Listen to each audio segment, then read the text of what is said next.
A match to keep an eye on. The travel, that's can't be discounted. Obviously, Puerto Rico with the furthest trip from the island out here to Los Angeles, Long Beach, California, and playing the first match of the first day of the event. So we'll move to the 1 o'clock match, and we have a Chicago Untouchable squad. They're 1-1 on the year.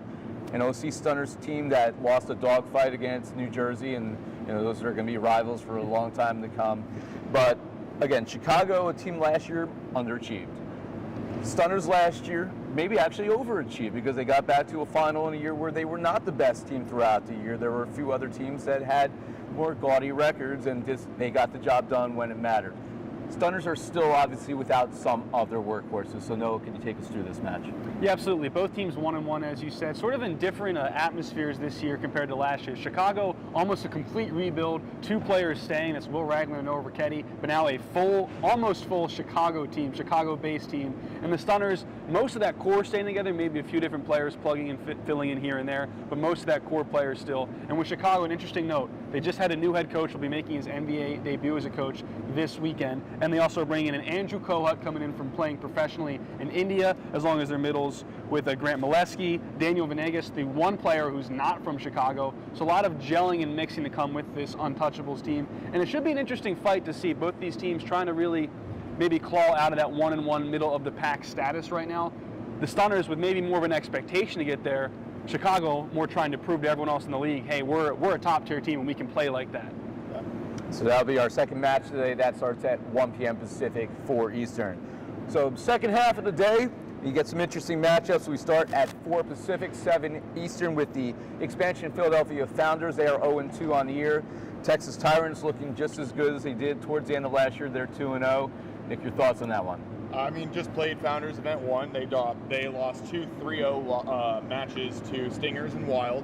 But I think they looked very good, and there's a lot of pieces there that we should really be looking at, and it's kind of obvious fixes. Nate Reynolds in the middle out of Springfield, big.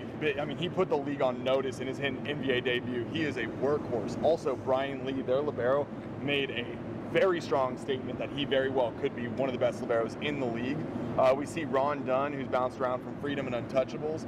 He's been a mainstay in the league, did a great job running that offense. Now Ryan Schickling, we've seen him on Las Vegas Ramblers for the last couple seasons, making his outside debut with Jeff Nelson, who was there from Freedom as well. So a lot of those kind of names that we're very familiar with, but they've all kind of found a new home, but just aren't quite clicking yet to earn those points in the critical moments. I think what we saw was they were really lacking that firepower. We talked about the right side importance. They were clearly lacking it. However, when Danny Parishkov, who we saw with Chicago Untouchables last year, he's on this roster. When he makes his debut and his return, which I'm not sure when that will be, that's definitely something to keep an eye out for. But on the other side of the court, Texas Tyrants are in full effect. They're going to have Antoine Aguiar back in the middle. Gianluca Grasso is fresh off a win in the Israel League with Sam Berge and Josh Eisenberg, who'll be joining SD Wild next event. But so he's in full effect. Langlois, Austin Matatia made his appearance, so there is plenty of firepower. And again, not to overstate, Ryan Mather was an absolute dog for that team during event 1. So this is going to be a big time, meeting of the minds on the court. But Texas Tyrants is looking good. And Nick, I think the question is, can that Founders outside block do anything to slow down Ryan Mather? Because he was in that tier of unstoppable right sides last event. And that's the question. They were missing that firepower on the pins, was that Founders team. So how do they stack up? Yeah. Las Vegas's loss is the Tyrants' gain. They were a team last year that I picked to be a title contender. They very nearly got the job done. They've only gotten better in that key position. Ryan Mather, I think it's safe to say, through event number 1, an early candidate for most valuable player of the league in the 2023 season. Last match of the day, and as it is, that's our marquee matchup on paper today, 7 Pacific, 10 Eastern. And East Coast folks may want to stay up for this one, as the San Diego Wild, they're 2-0 on the year. They'll be taking on the defending champion, Las Vegas Ramblers. Now, they got something to prove. The defending champion that was pretty much unstoppable through the rest of the end of last season, now taking a stunning loss to the Inland Empire Matadors. How do they bounce back against the San Diego Wild team that they're not just a new team, they're a team that's coming in And they've been built to win now. They are a legitimate title contender in year one. Not very often you can say that about an expansion team in any sport, but they did very well in the free agent market and have been built to be a contender this year. So myself looking at that one, what I really want to take a look at, and he's an unknown to many players in this league, but if you've been paying attention to collegiate volleyball here in the United States, Max Chamberlain making his debut in the middle for Las Vegas after playing in the Bundesliga. Pepperdine, great. Pepperdine has put out some tremendous players over the years, and we'll see how he is able to kind of help sustain that offense. Chapman, Felix Chapman, the former Dallas Tornado great, obviously picking up where he left off last year. He will move to the outside today. That'll allow Joel Auerkamp. No, right. The right side to allow Joel Auerkamp to then be a factor on the outside. Meanwhile, for San Diego, I mean, I know it's your team, but they were impressive, not a lot of weaknesses. It's going to be an interesting matchup to see. All right, well, now they've gotten through the nerves of that first event as it exists. Now they're playing the big dogs. Yep. How are they going to respond? And it's going to be interesting to see as we go through our picks here, where all our minds are. You know, I Las Vegas Ramblers have a special place in my heart, but today that one's just going to be right under where the boys are at. You know, So it's not like a pulled heartstrings, it's more like beating up the little brother? Yeah. Well, I'm not sure I'm not the little brother right now, though. Or the older brother. Yeah, there's a little bit of figuring out that dichotomy between the two with a lot of Maybe respect. stepdad. You left the family and then coming back to give him a gut punch. Yeah, but that's something we're going to have. Go in there. We're going to have to enjoy talking about that one at 7 o'clock. Nick's old team against Nick's new team, and both teams are going to be factors this year when it's all said and done. So, all right, part of the show that we enjoy, it's the prediction time, and, well, right now it's Matt Prosser and everybody else. Matt started the year 10-0. 10-0 before losing the final 2 matches. Of course, we had to make all these picks online, the first event of the year. Nick, Noah, myself, we're in the basement at 9-3, 1 game behind the big man. So we'll start with that first match today, Matadors, Puerto Rico Pythons. Should I take this one first? We'll start with me. What do you think? I don't know. I think the Inland Empire Matadors have showed us something, and that's going to actually that could be a 5-set match. I think Puerto Rico has shown that they are going to be, when they're not tired and playing back-to-back matches and having to play New Jersey right after playing an OC Sunners squad that took them the distance. They're going to be a troubled team this year, but I'm picking the Matadors in 5 today. All right. I'm going to roll with the Puerto Rico Pythons. That team is too talented to start 0-3. They're in arguably the hardest and toughest division in the league with the Stunners and the Freedom. They had that tough match without any sleep and traveling, and I think that's sitting on their mind of that wasn't the best us out there. And the Matadors, they showed a lot, but I mean, it's a sports cliche, but I think the Pythons might want this one a little bit more. Yeah, I think this one goes Puerto Rico for me. There's what we saw was the defense on the side of the Matadors is what's going to keep them in this. That's what really gave them a foothold against the Ramblers. But I think the firepower for Jair is going to be a little bit too much. And like you said, they're not going to waste any time, coming out for blood here. So Pythons for me. Yeah, this is going to be a great match to start the first day of event 2 for sure. I've seen the Matadors practice because we share the gym with them, with the Stunners, and they do a lot of good things in practice. I got to go with the Pythons, though. I think they have too many weapons, and I don't think the Matadors are going to be able to slow them down. They can put some problems on and some pressure from the inline, but I think at the end of the match, it's going to be the Pythons with the victory. We're writing all this down because this could be a match where I either go into the basement by myself or make a move on the big man over As here. the only individual that was not here to watch event 1, are you feeling like you were maybe lied to a little bit? Or I don't know. We're going to find out. I'm going into this event a little bit blind because I was relying, as many people were, on social media as we were trying to drive the in-attendance part in this beautiful new venue that we have this year, moving from San Bernardino to Long Beach. So I'm just happy to see some live volleyball and actually be able to see with my own eyes and not have to rely on you guys for my information. And were you guys trying to lull me? I was going to say, I think we had a missed opportunity. We really could have buried Ira, It's a long season. It's a marathon, not a sprint. They were going to try to lull me into false sense of confidence here with the Matadors. All right. Now here's a match. Chicago Untouchables, OC Stunners. I think we're probably all going to agree with this one, but you get to go first, Mr. Chast. I'll start it off, and I am going to side with the OC Stunners. Too much experience, too much firepower, I think, to drop this one. But I think Chicago's going to show us a lot in this one, and I would not be surprised if it goes 5. If maybe there's a little bit of a 2-0 or 2-1 lead, then in a set gets away from the Stunners, and they have to really find themselves and figure it out in the 4th or 5th set. But I think they have the experience to pull this one out over the Chicago team. My gut always says Stunners is a safe call. I know that Caldwell's not here, which means it's going to be Matt Hilling, and you've got a couple other guys. You've got Josh Nels, Eddie Mashikian. But it makes me wonder if Kohut, and getting Molesky back in the middle, is this the one that you maybe make a move? So I'm gonna roll the dice here. I'm gonna go Chicago Untouchables. All right. Interesting choice, Nick. Interesting choice. You're so close to Matt. Why would you say that? I expect a lot of fight from Chicago, like they always have shown. But with this sort of new look team that they have, there's a lot of variables, right? We don't really know a lot about what they do offensively, which players are sort of going to be their key impact players, what their offense looks like. I can only speak of what our team has done in the practice gym. We've had a good couple of weeks. We've got some new pieces in the gym. Obviously, I'm going to take the Stunners in this match, but I do expect it to be a battle. Yeah. And this is one that I was actually tossing around in my head because of the new pieces Chicago was adding, Kohut being back, and how much I think he's going to contribute.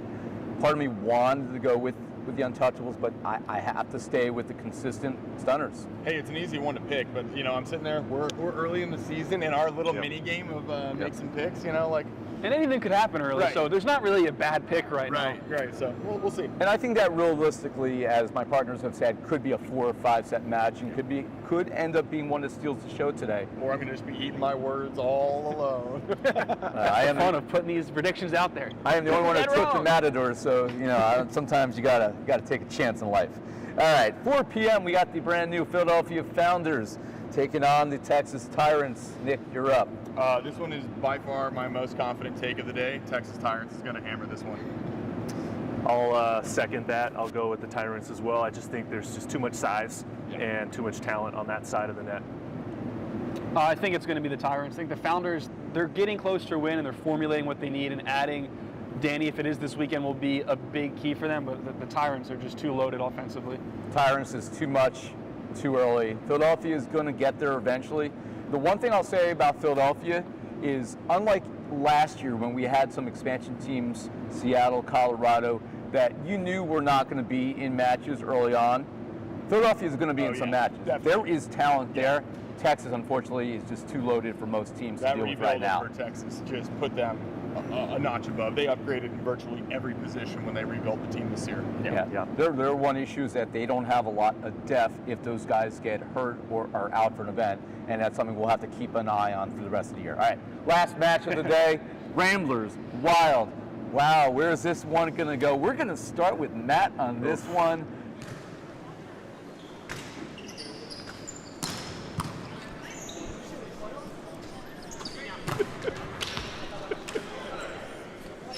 You're really enjoying that you see yourself, aren't you? I mean, it's a nice add-on. The red background really adds to the red kind of skin tones that I have, in my early 40s at the moment. So. Oh, perfect. We are indeed. That's what you're saying. All right. I'm glad back everybody into it. heard that. Yeah, just a little bit of working it all out. Well, guys, welcome back. You haven't seen us for a while, but in case you're just tuning in, I'm Nick England, joined by Matt Prosser. Thanks, Nick. Last time we were here, your OC Stunners were playing against my then Las Vegas Ramblers, but now it is time to turn a new leaf. 2023, we're at Event 2. Event 1 was not broadcast, so for many of you at home, this will be the very first time you're getting a chance to see what these teams are bringing here. So starting us off for the very first match of the day, Inland Empire Matadors, Puerto Rico Pythons. You played against the Pythons last event. What are you looking forward to here? Well, they're a very dynamic team, and the thing about the Pythons is you don't really quite know what you're going to get right out of the gate other than extremely physical play. Right, they're a little up and down, a little ebb and flow. They're very casual in their warm-ups. They're a little thin on personnel this weekend, it looks like, when I look at their warm-ups. So I'm not really sure what to expect from them other than Jair Santiago on the right side. We talked about him in the pregame show. Everybody knows how terminal he is and what he can do on the offensive side for the Pythons from the front row, back row, and the inline. But do they have the players that they can complement them? Can they run offense through the middle? Can they pass the ball? Ricky Messinet's not here this weekend. How does their backup libero do for them, right? And then on the other side of that, the Matadors, this team is kind of trending upwards, right? Yeah. So this is going to be an exciting match, and I'm excited to get the season off going in that direction. Yeah, it was. I would say that was the major upset for anyone that didn't see it at home. The Matadors taking down the Las Vegas Ramblers, event 1, the last match of the weekend. A major upset, 5 sets to just a huge barn burner. But really, what all eyes were on Cesar Medina. That's a name, if you've been a longtime fan of the NVA, maybe you remember, but back in 2019, he was actually a teammate of mine on the OC Stunners back then, and he took a couple years off, wasn't playing in the league, and with the overhaul that the Matadors have done with their roster, they've brought him back in. We see a few returners, Eric Fox-Veliz in the libero jersey. We also see Jimmy Montez. So today, Cesar and Jimmy will be the starting 2 outsides. Yep. What's surprising, Alvaro Hidalgo from the Colorado Krakens last year, Alvaro's on this team, but after it was Cesar and Jimmy that really were the successful 2 pieces that saw them to that victory, you got to run it back if that's what's working. So Cesar Medina put up 17 kills in a man-of-the-match performance there at match number 12, event number 1. Yep. So it'll be exciting to see if he's able to bring that back. Definitely the things to keep an eye out for. The serving pressure from the Matadors was top tier. Also, they are 6'1" average height across the front row. Yeah. Their defense is impeccable. So if you love some short man volleyball, that's definitely what they're bringing. So this will be a lot of fun to see these 2 head off here. Prefer vertically challenged. Vertically challenged. That's what it was. They categorize them by tall and short, but that'll make for an interesting matchup at the net. As the Pythons attack, can the Matadors slow them down with their block and defense? Get some good deflections and then turn it, for the counterattack. Yeah, and you mentioned a little bit that you see some of the Matadors training with the OC Stunners. They're in the same gym at least. So every now and then you get some peeks over at what's going on there. And one piece of insight you had was that Jair Santiago still looks like in the practice gym, still too much heat for them to handle. So can he transition what works in the practice gym onto the court? Yeah, we'll see. Only time will tell, right? With this sort of abbreviated Python lineup and a new setter here today. Can they make that connection to continue the offense for this team? Yeah, we saw Amari Miranda had the hands there last event, another name that was playing for the Colorado Kraken previously. For anyone that has not caught up, the Colorado Kraken, Seattle Sasquatch, and Dallas Tornadoes now no longer with the league. They all made their exit, Sasquatch Kraken, after just their inaugural season. They've now been replaced, as you see, by the Puerto Rico Pythons, San Diego Wild, and of course the Philadelphia Founders. 3 teams that definitely made strong cases in that opening weekend. Yeah. Pythons picked up 1 win, Wild picked up 2, and Founders, while they were 3-0'd in both of their matches, a very obvious foundation for a team that's going to be very successful with a couple more pieces. Yeah, exciting things going on with the NVA with these new teams coming in to replace those teams and already making an impact very early on in the season. Yeah, looking forward to that. And what you'll also see is a couple teams that looked very familiar for a while. Texas Tyrants, brand new lineup. They basically grabbed a bunch of guys from some other squads. They are looking very good. New Jersey Freedom, dang near the entire team is the exact same with a couple pieces here and there. Grab Sullivan from Southern Exposure. Sam Schuldenberg from the Dallas Tornadoes will be heading up there. And a nice little surprise on the outside that you'll get a chance to see later on this weekend. But all that being said, it is about time to get into the action here. So, Matt, I'm ready to get back into some NVA volleyball, bring it to our fans all over the world now that we've got Puerto Rico well represented. Saying hello to everyone down there. Exciting to be back on the air with the NVA, and this is going to be a fun match to start off event number 2. On the side of the Puerto Rico Pythons, expecting to see Ismail Alamar, a name that we've heard for a while in the league, played for the Matadors previously. Yep. He'll be reprising his position in the middle, Jair Santiago on the right side. I expect to see Joseph Cuevas playing a little bit of outside. We saw that last event as well. Didn't end up working for them, and they had to switch up some personnel. His passing, not quite where he wanted it to be, but he's always an offensive threat. So, it'll be interesting to see what they go with there. And then we see a libero here. It's going to be number 2. Pulling that name for you right now. So a couple new names. We're getting some things all settled over here. On the side of the Matadors, a couple, faces like we mentioned that are reprising their roles. Martin Patrice in the middle, number 15. Jimmy Montez coming back as well.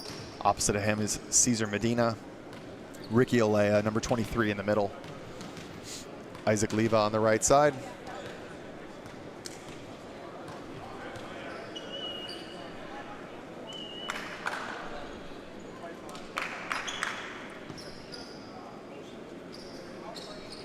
Setter today will be Christian Ventura, and Inger Feliz will be the libero. Inger will be splitting time with Eric Fox Feliz. Both played very well, but Inger was definitely a step above. All right, Matt, it is time for some volleyball with Cuevas to serve. Good take into the middle off the bat. Doug out of system for the Pythons. Tipped over the top, picked up. Out of system scramble, Medina with a big swing, but it's tracked down. Pythons now to Santiago. And a high roll to the corner there, just to the left of middle back, not able to pick that one up, and Pythons are on the board first, 1-0. Yeah, no surprise, the first point goes to Jair Santiago overhead. Makes a good adjustment on that attack as that set didn't really develop all the way to the antenna, but a good turn down the line.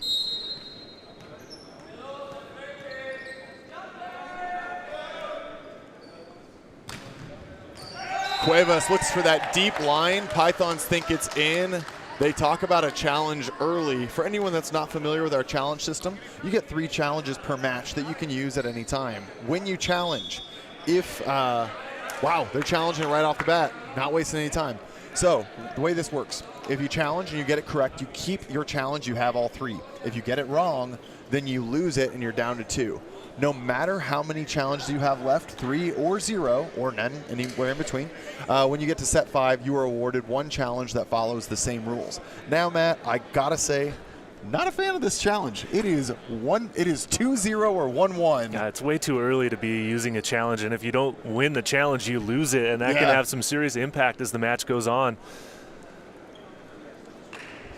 So this is a risk. And we'll see if it pays off or not, but it's just it's extremely early to be using a challenge in a match. Yeah, and we just got the heads up that we're having some issues with our score bug, so worry not. That is being worked on from our production side. We're well aware that that is going on, so we will be giving you guys the score updates for everyone watching at home. So don't worry, well aware, appreciate your concerns. So new challenge system that we brought in this year. Some upgrades on the technical end should be helpful for us. Python's not wasting any time getting a quick team photo. That's one of those things, that you love. So many of these guys that have been coming up from Puerto Rico, they've been so infamously in the league, very loud and fun players. And there it is, the challenge successful. 2-0. So good challenge called by the Pythons.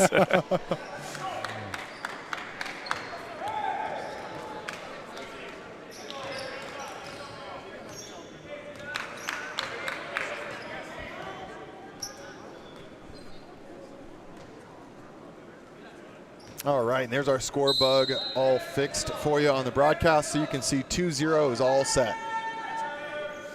Cuevas to serve again. Out of system, and a free ball coming back. Opportunity here for Pythons.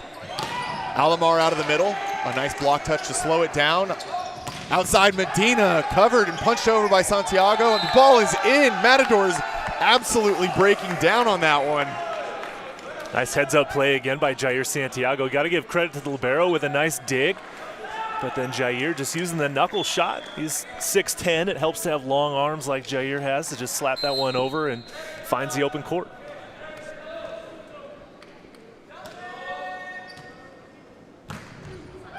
Cuevas goes long.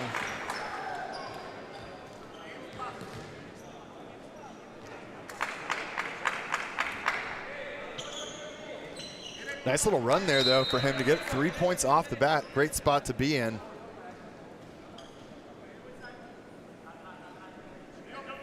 Ventura hits a spinner. Down the line, overpass.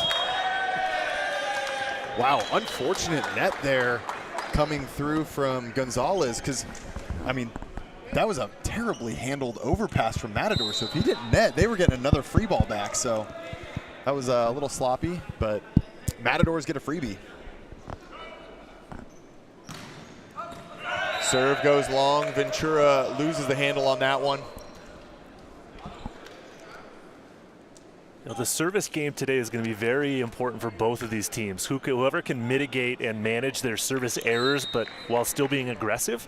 Obviously, we talk about it all the time, Nick, how important it is to be aggressive from the inline, but not miss, but get the other team out of system. Yeah, and that's something that, was a key to Matador's success, was that serve and pass game. So they got to see if they can get activated here. Free ball opportunity. Backside to Medina. Santiago chasing it down. Cuevas takes it instead. Alomar sends it. Medina gets another chance and uses the block there of Yanis. Matadors are showing that they do have a lot of offensive weapons, even though, like we talked about it, they might be a little more vertically challenged, Nick, than the Pythons, but they have a little bit more in terms of weapons around the court.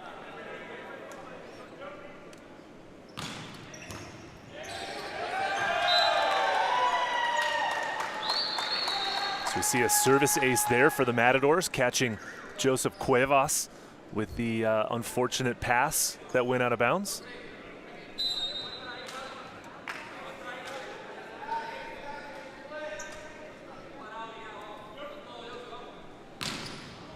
Medina with an ace. Absolutely carrying this team offensively there. An ace, 2 kills to boot. Back-to-back service aces as well, attacking the seam there between Yanis and Cuevas. That's what we saw. I mentioned a little bit earlier, Cuevas plays a lot of right side, but there's not room for him and Santiago on the court at the same time. And based on the personnel they have, they put him on the outside again. Santiago dug and then follows through into the net. Cesar Medina, the big cheese back there. Number 10 with a massive dig to extend that rally.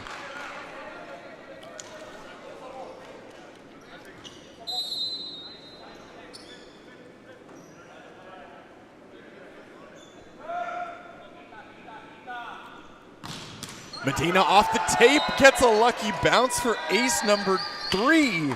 3 aces in the first set so far. It's really helping the cause for the Matadors. That one, the setter lost track of the ball. Number 1 rule in sports, Nick, never take your eye off the ball. No, you got it. Setters are responsible for those tricklers, and the Matadors score another ace. Medina does it again. Wow, what an absolute showcase right here. Will Pythons have to call an early timeout?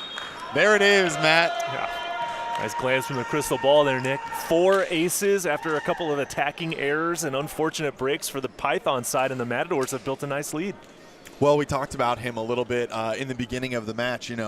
Was Cesar Medina going to be able to replicate the same amount of success? And you look at him, and I don't know that his height starts with a 6. But, man, does he play just big volleyball. He's really aggressive. Something that was really instrumental in his match against the Ramblers was that he was running a really effective back row attack, too. We haven't seen that just yet, but I will expect to see that coming out here pretty quick as well. Well, so far they've been deadly from the inline, and that's been paying dividends for the Matadors. So the next question, Nick, is will they be able to maintain it as the match goes on? Yeah, and I think, having Cuevas in the service line might be something that they're able to exploit. If they're able to kind of get him moving side to side, just outside of some of his comfort, he might be looking for the other guys to help him out. And if that's not something they've got ironed out, maybe it's exploitable, but we'll have to see. Quick set to the middle. Trying to find some hands, but Morales sends that one long. Yeah, and I think that's where you see the misconnection between the setter and Morales. Gonzalez setting his middle attacker just a tiny bit too low that time. Pythons have got to get Medina off the back line. This service run is just becoming too much for them to handle. Good pass. It's got to go to Santiago. There it is. Punches that one through the block of Leva and Olea.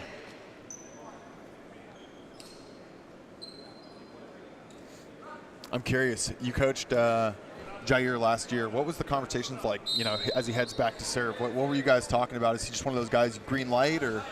Well, I mean, it's all directly pertainable to his toss. right? If the toss is up where he needs it and he wants it to be right in his window, then yeah, he can go up and get it and has the green light.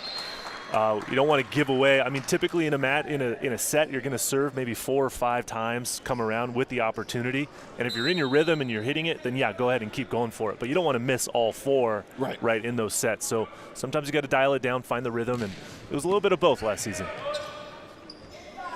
Opportunity to the outside, a little bit of a off-speed shot down the line, but just wasn't ready for it on the side of the Matadors. Point Pythons that they desperately need.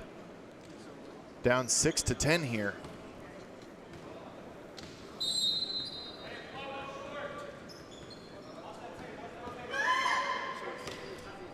Float serve taken by Medina.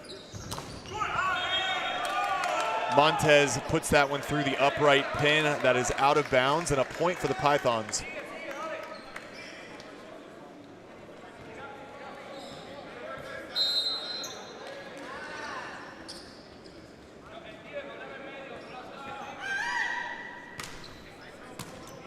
Same target, better pass.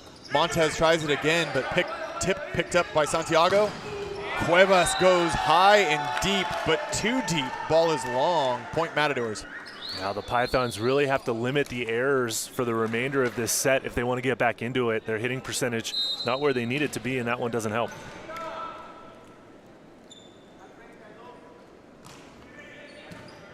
Leva targets Cuevas. And a double block of Patrice, and Montez gets it done. Right now, the Matadors showing that they've got some strategy here on how to slow down the Pythons, and they're doing a very good job of it so far, Nick.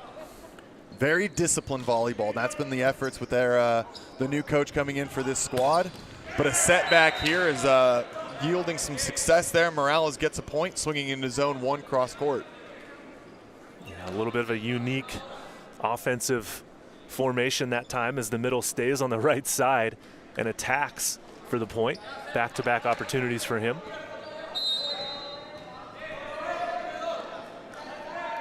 Morales to jump serve. Drops that one. Matadors out of system. Montez step close. Misconnection to Alomar, has to tip that one over.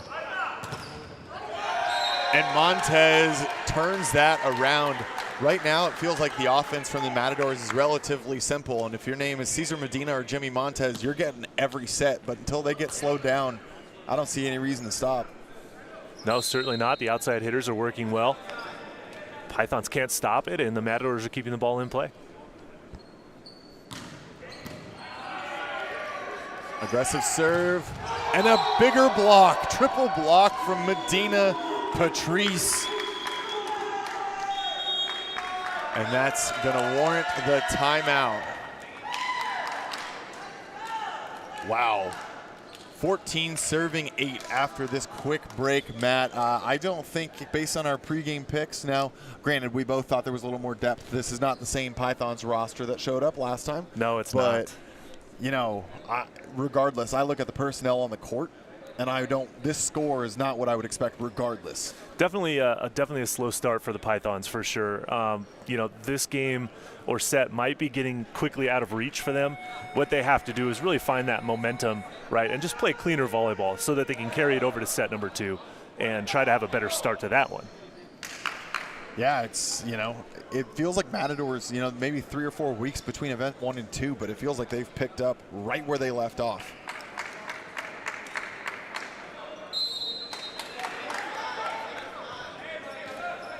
Christian Ventura doing a nice job on that triple block, setting the pin all the way out. And Montez hits his serve after the timeout. Santiago looks for the D ball and executes brilliantly. Question right now on whether or not he was over. I thought I might have seen it as well, but I do have a banner right in front of me. They're going to challenge that one.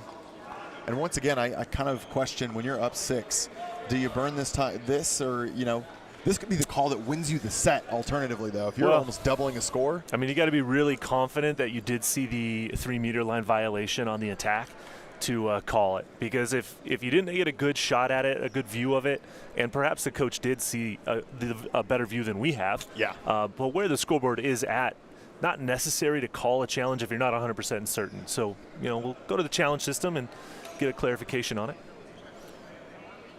Libero Inger Feliz had a very good view on that, or so he thought, but no over. Jair Santiago laughing about that one, saying, "You sure you guys wanted to call that one this early?" But scoreboard's doing some talking for the side of the Matadors, who still lead 14-9. Fortunately, it was a quick challenge, so not a lot of momentum can be slowed perhaps during that. But Gonzalez now to serve for the Pythons, getting everything ironed out.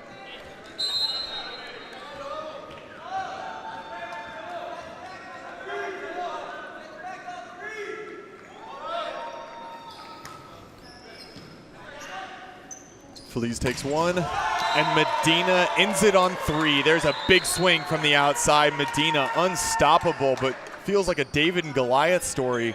6-foot-tall Cesar Medina hitting against 6'8" Jair Santiago, but Santiago just not able to slow him down at all. No, Santiago went too wide, thinking his middle was going to come help him on the block, but it turned out to be a one-on-one situation. Short float from Patrice, taken by Cuevas. Missed location on that set. Santiago bails out Gonzalez.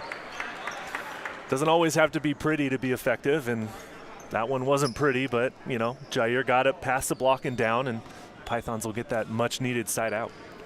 Matadors continuing to showcase that Cuevas is their target, but his last 4 passes have all been right on the money, so Pythons are going to want that to continue for sure.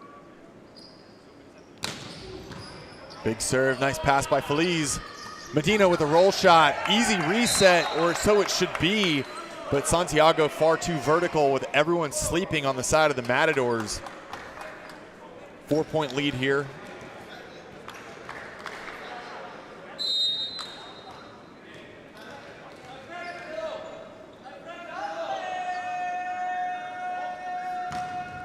Cuevas hits another one, but a perfect pass in system to the middle, but Ismail Alamar there to shut Ricky Olea down.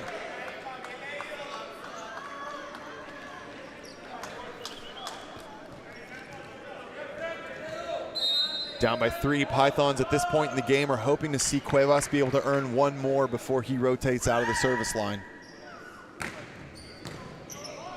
Quick pass. Medina working Santiago all day long. Beat him on a nice angle swing previously. Now chisels it off the outside hand of the block. Yeah, very effective swing. Jair just not getting his hands over the net, going too high, showing those forearms and getting used off the block. Ventura hits that spin down the line. Alamar looks to battle with it, but dug by Feliz. Montez slaps it over and wide of the court. A point for the Pythons. I like that Pythons is looking to their middle quite a bit right now, but Alamar and Gonzalez not quite connecting the way they would hope, and there's soft blocks on almost every single one of Alamar's swings.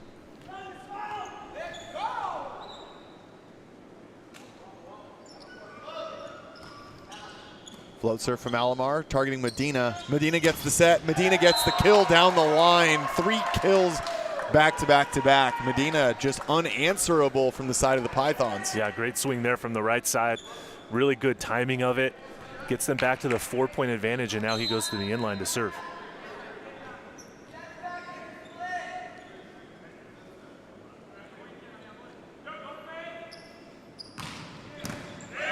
Nice pass by Cuevas, backside to Santiago. Block touch is not enough to slow it down, and Pythons are able to side out on 1. Much needed, getting Cesar Medina, who is single-handedly responsible for the 3-point deficit that the Pythons are now facing. That last service pressure from him was quite unrelenting.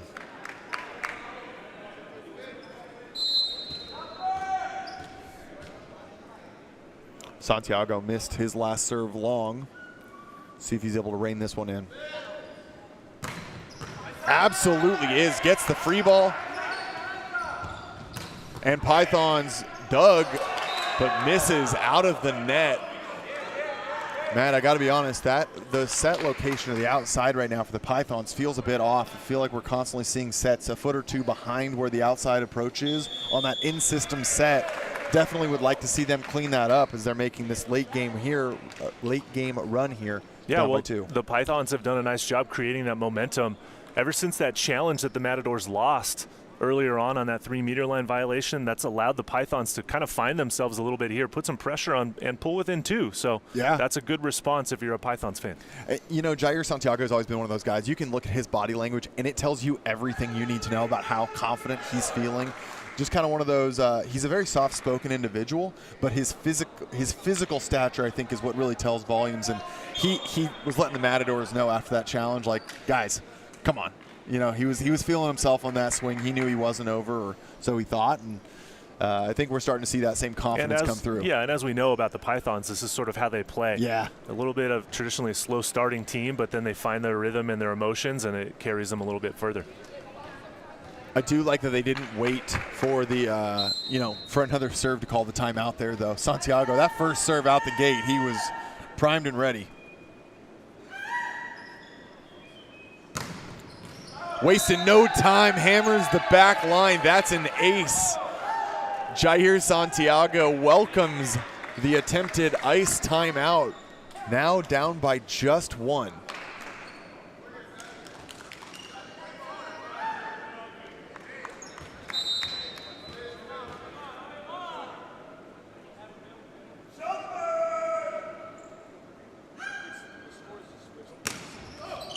Off speed, Feliz takes it, airs it out, and Montez misses, but I see a net. Oh, they get a touch call. There it is. I did not see that. Smart attack, going high at the fingers, that triple block in front of him.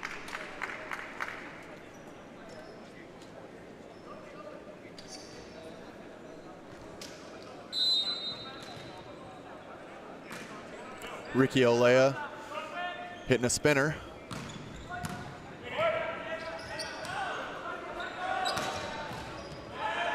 Doug and set to the outside. Montez roll shot. Once again, the Python miscommunication on who's taking that ball, but Montez just has his way with the blockers.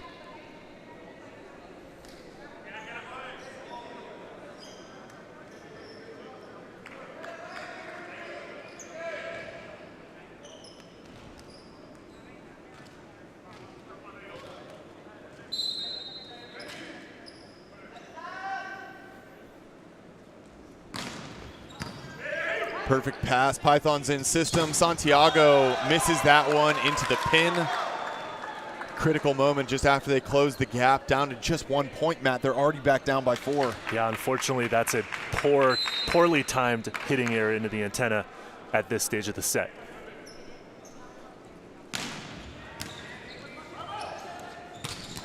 Going right back to the middle, but once again, they're Doug. They're going to try the outside now, and that's going to be blocked back into them, into the court. Point for the Matadors. Leva getting it done on the right side there. Well, the Matadors have shown that they're a good blocking team. The offensive strategy for the Pythons has got to run through Jair Santiago, though, at this point of the set. Absolutely. They've got to get warmed up, and he's got a setter in front of him. I mean, that's the best blocker-hitter matchup. They really need to utilize that. Double called. Gonzalez tried to go up for a blocking move, but didn't really get up to even get off the ground to warrant it being called a blocking move. And it was under the top of the antenna, or I'm sorry, under the top of the net. Right. So that doesn't classify it as a block touch. So that it contacted him that first time, fell down his chest, tried to pick it up, hit him again. That's called for a double and a point for the Matadors. Jair with a D-ball, ends with authority. Massive swing there, but again, maybe too little too late, down by 5. Doesn't matter. If I'm on the Pythons, I'm telling the setter to set Jair every single ball for the rest of this game. Yep, 100%. You got to get him warmed up, and we've already seen that the middle's not scoring effectively enough right now. He is your answer. There it is. Another chance, and now I've got to be critical of the Matadors. On the blocking side, Patrice needs to be knowing that that ball's going back, and they're leaving Jimmy Montez one-on-one against Jair. That block's not going to get it done. Yeah, you really have to be disciplined on the block and defense for the Matadors now. Tip over the top, picked up with the pancake, and it's going to be not free-balled over. Matt, what is going on over here? Not too sure who thought someone who's going to play that ball over the net for the Pythons, but that ball has to get over, and that will most likely do it for the Pythons here in set number 1. That was a big point going to the Matador side. Double sub coming in here. Leva and Ventura coming out. And that's going to bring Villano in with the hands, and Orlando Rojas up front as the new right side.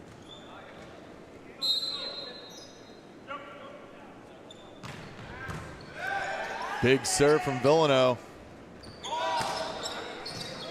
Easy out of system swing. And there's the back row attack from Medina that we talked about, Matt.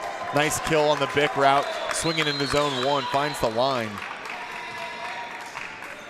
The Pythons still trying to figure out their offensive system here in this rotation. And then Morales on the right side seems a little counterintuitive when you have Jair Santiago on your team. Yeah. Well, Villano misses the second one. Some would call it a cardinal serve on that set point. However, he did hit his first one in off the bench. Love to see that. See if they can just finish this one up. You don't want to give up any late run here, though. Let Pythons generate any momentum. Just finish this one off early and take it into set number 2. Jair Santiago not finding the defensive move, and Matadors showing up here early in set number 1, 25-19. We're going to take a quick break, and then we're going to hear a little bit more from our man on the sideline, Noah Chast.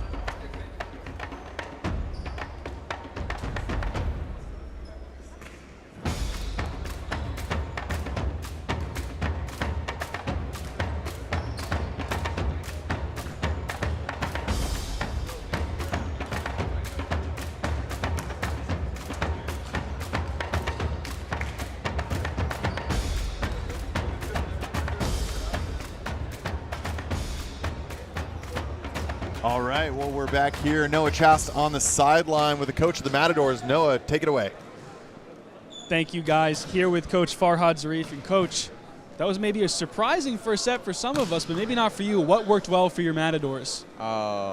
Maybe surprise for you. What for me or for us? No, because the last week we practiced good for serve, and today we push them with my serve or us serve, and we good. We are good. We was good.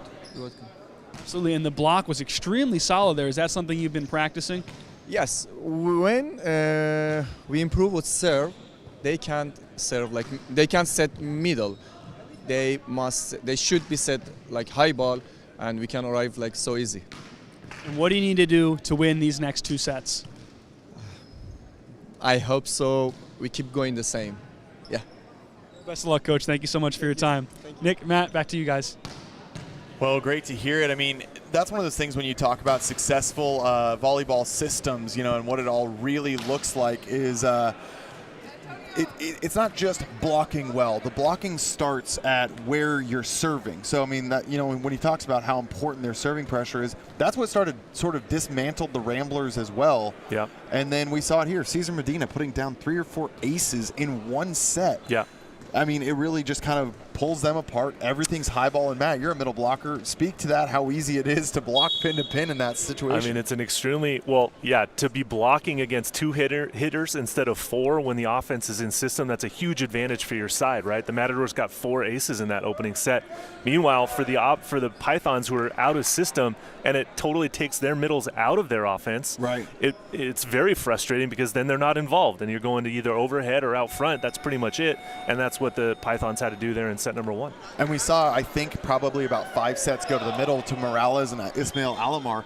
Every single one of those was either touched on the block or dug immediately in the back row. They didn't get a single terminal kill. Yeah. And it's just, when you get one good pass every so often, it makes it very easy for that middle blocker to stick in, see that, read, and commit on that middle, because they don't even have to really worry about it. They can chase the high ball to the pin. Right. Yeah, you're absolutely right. So that's, again, the importance of the service pressure from the inline. The Matadors won that in set number one as well as the scoreboard, but also their block and defense was very strong and reliable. Yeah, we saw a couple flashes of what they're going to need to see more of from Jair Santiago. A massive service ace right there, back to back. He got a nice D-ball kill down the line, but also some unforced errors, unfortunately, where found the antenna once or twice too. So he's a volume hitter, though. You've got to get sets back to him and let him make those mistakes, because he will be able to put up double-digit points in a set if you give him enough sets to do so. Right. Yeah, you've got to give him the opportunities to find the rhythm and score the points for the Pythons. Ventura with the spinner, goes off speed, picking on Cuevas. There's the middle attack. Alomar gets a little bit of movement in his route there, a little push one, gets a nice kill, cut back to zone 5.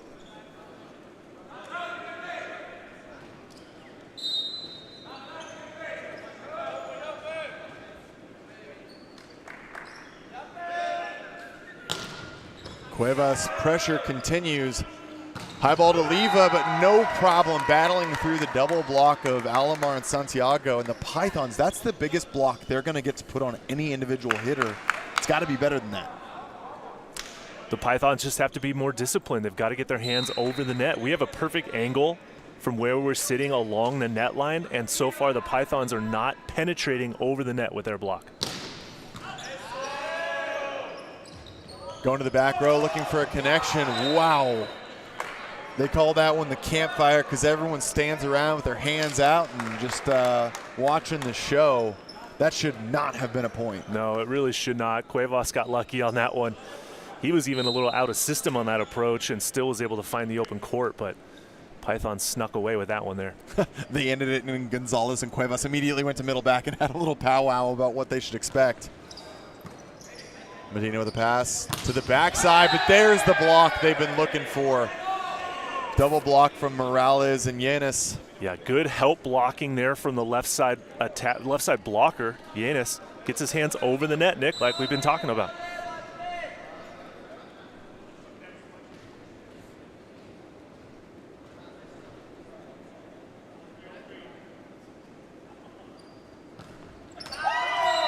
Alomar leaves that short, and that one you want back bad. Early service errors on a float serve. That just can't happen. Yeah, the Pythons, in order to stay in their momentum and in their happy place, they've got to make their serves, and especially off the jump float serve. Great pass. Options available. Santiago's the obvious one, putting a hole in the floorboard. We've only been here 2 events, Jair. If you could make sure we don't get kicked out early, that would be much appreciated. And again, Patrice, the block for the Matadors, went the wrong direction. You have to prioritize the hitters. And right now, he's respecting the Python middle and leaving Jair in a one-on-one situation, and that is not a good strategy. No.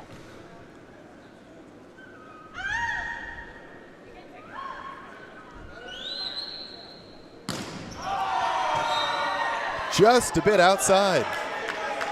Matt, I think that ball was still going up as it was over the out the end line.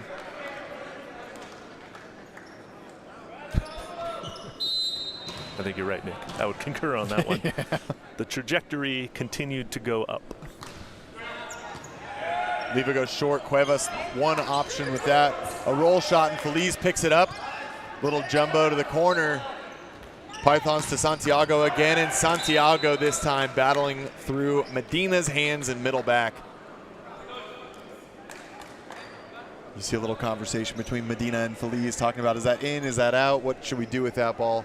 I think it might have been out, but hey, Santiago hits the ball hard enough. You don't get to make a choice sometimes. Yeah, split-second decisions, right? And you don't even know. Maybe there was a touch on the block. You got to play it.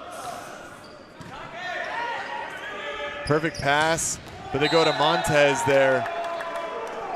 And see, that's where Matadors had a bit more freedom. They've had a couple more perfect pass opportunities the way that they've handled the Python serving pressure. So even on a perfect pass, they can choose to go outside. They're really making the Python middles read, react, and make a decision.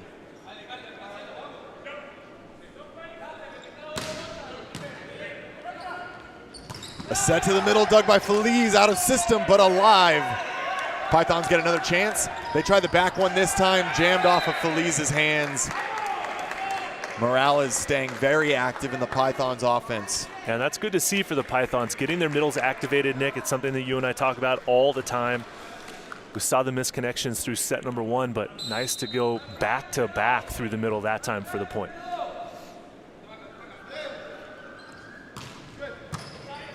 Montez first ball, great set to the outside. Medina sends that one long, but looking for a touch. Not getting the call all the same. What an impressive set though from Ventura off the back foot to locate that. Yeah, it was a good set. Maybe drifted a tiny bit tight if we're gonna nitpick, but distance-wise, that was in the right location. That one's gonna go long.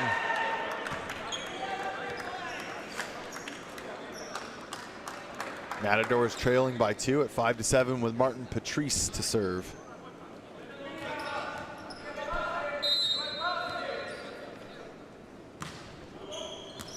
Patrice known for that short serve. A recycle by Cuevas.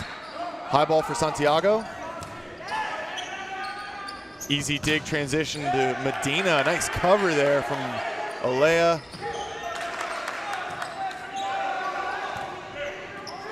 Montez rolls the third one over. And Cuevas now goes for the big approach. Unfortunately, that's going to be Gonzalez in the net. And that pass just drifted a little bit too tight to the net for the setter, Gonzalez. He brushed it with his back, and a pretty easy call for our down ref. Patrice works the short once again. Cuevas looks to turn that one wide and misses. Ball is out. We've got a touch call coming from our line judge, but it appears to have been overruled. Python's not looking to argue that one too much. I think it caught the tape on the way by, which was a little deceiving. Alomar takes this short ball, and Santiago returned to sender with some first-class postage. The ball just makes a different sound when Jair attacks it, and it's just on another level, the velocity that he has. Yeah, he absolutely hammers the ball.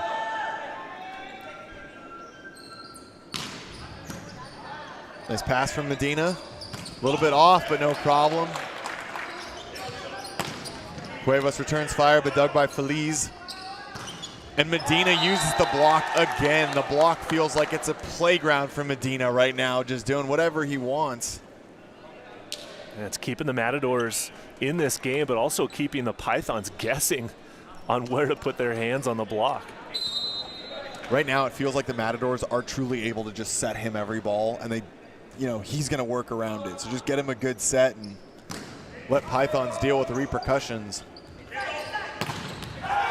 And you'd like to think that Jair Santiago is the same way, but a massive double block from Leva and Olea. Now this one rotation for the Pythons, it's rotation 1, where they've got Jair on the left side and Cuevas overhead on the right. This time Jair gets shut down by the Matadors.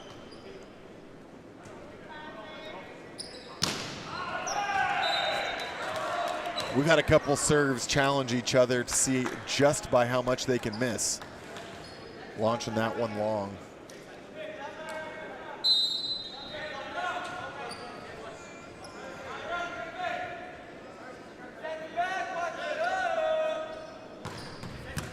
Cuevas cuts that back to 1, catches the tape.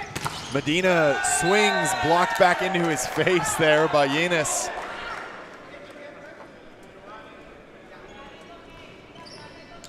First time we've seen Medina get stopped today.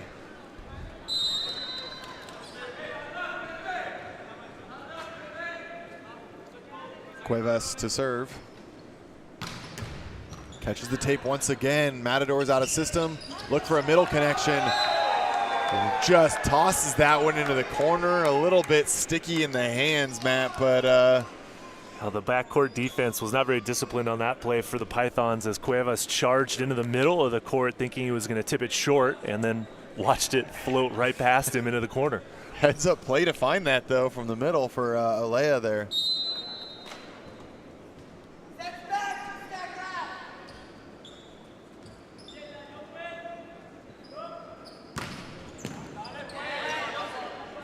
Out of system. Yanis takes a swing, but he gets it.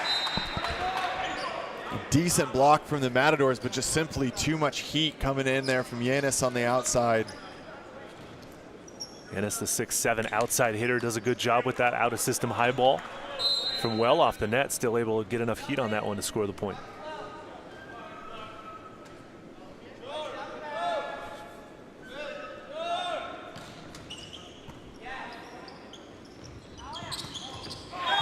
Wow, Leva gets it done. Tight set, nowhere to go, but wipes that into the antenna. Now the often used swipe attack off the block, that set definitely too tight, but turns the table and goes off the hands and out of bounds.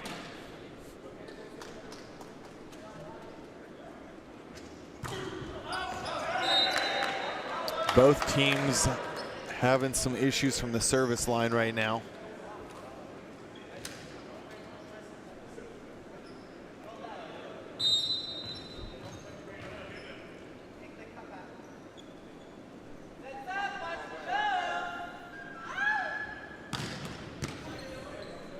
Santiago with a good serve, but Feliz ready for it. A nice block touch recovered for the Matadors. Leva on the right. Cuevas with the dig, giving Santiago another opportunity, and the opportunity is taken advantage of. Nice point there from the backside attack for number 14. Yeah, Jair just cleaning it up for the Pythons that time.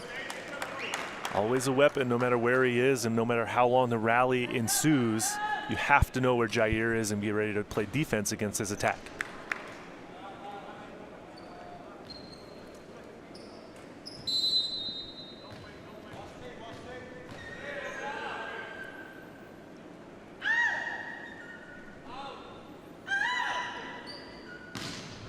Off speed, taken by Medina, perfect pass.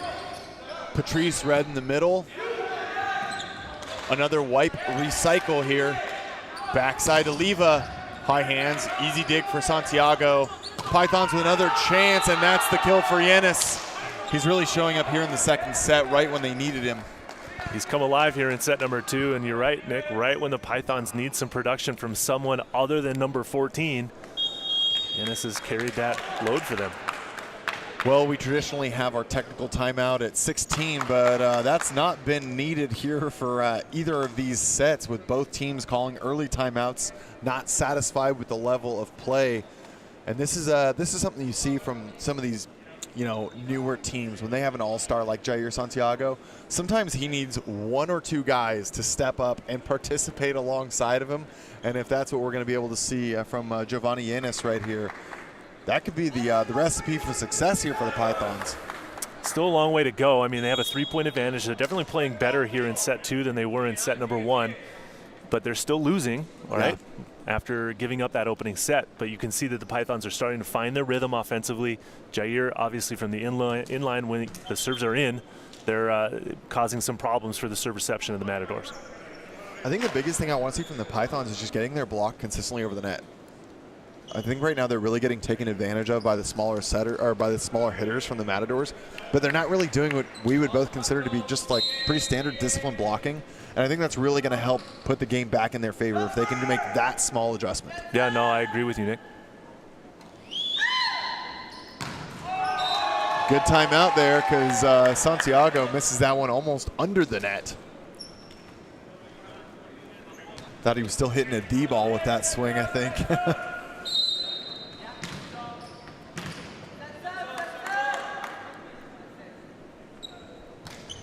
Leave it afloat. Back one off the double block there. Montez tries to step in and help Patrice out, but I really do like that Pythons are continuing to move the middles. Straight up in the one-on-one, they weren't successful. We've seen multiple back ones, push ones, things like that starting to work out for them. Yeah, utilizing Morales through the middle is definitely helping the Pythons when the pass is there. Chaos ball comes over. Matadors didn't look ready for that. Cuevas now with a kill.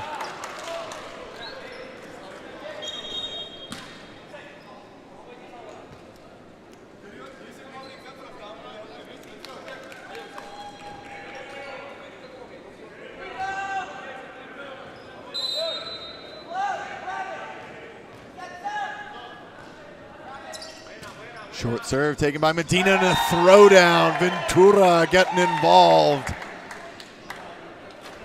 First dump we've seen go down this match so far, wasting no time. That's something the Matadors can definitely take advantage of here. Catching the Pythons maybe a little bit asleep on that setter attack. Tight pass coming over, thrown off the block there. That should be a point. Matadors definitely, I saw Matadors get this one, but hard to tell sometimes if it catches a hand on the way out. Yeah, hard to say. I mean, that sometimes the attacker will actually be the last one to touch that ball after it comes off the block. Yeah. So Rojas does not get that one, and Pythons will secure the point. Beautiful set to the outside. Medina gets blocked back, and that's going to be a net violation from Pythons. Just as they finally get it figured out, a way to stop Medina thwarting their own efforts with a net. Yeah, now for the Matadors, they need to get a little momentum from their service line, see if they can get those aces that they got in set number 1. Maybe going after Cuevas a little bit, but they go away from him. Cuevas recycles. Santiago did a very nice job of managing that set. It was a little bit behind him and inside, but got his feet moving a little bit laterally there, something that he has struggled with a little bit in the past when it's not right in his approach line. So good to see that adjustment. Heavy hand comes through for the point all the same.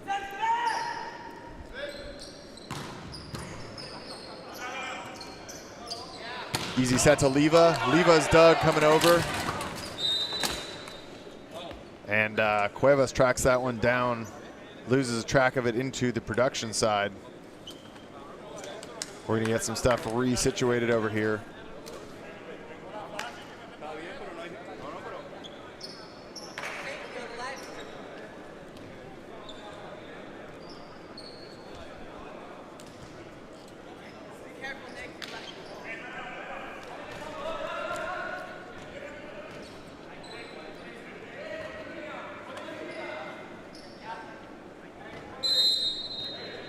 Back into the action here after a little collision on the sidelines. 15-18, Matadors down by 3. See if they can get a little magic going. Tip over the top, picked up by Medina. Leva battles with the block. A little bit of chaos from Pythons, but resolved all the same from Joseph Cuevas. And rotations one that you would think would normally be a stronger one for the Pythons, having two opposites on the court.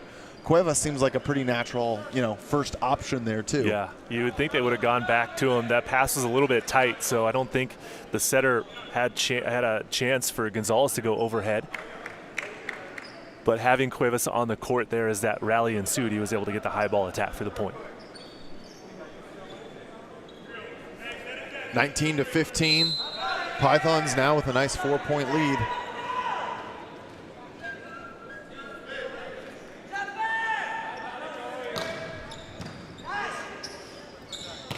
Set to the middle, misses wide. Ricky Olea unsuccessful there. It's an untimely hitting attack error from the Matadors. I like them going through the middle, but it's now a 5-point advantage for the Pythons, Nick. A little bit of a turning of the tables here in set number 2. Cuevas leaves that one short, but you know what? He's been very successful on the service line so far. He's had a couple 3 and 4 service runs, so not a bad look if he's able to maintain that pressure that he's had so far. Cesar Medina, though, Matadors fans at home crossing their fingers, hoping that he's able to revive some of that same magic he had in set number 1, but to no avail, leaves it short.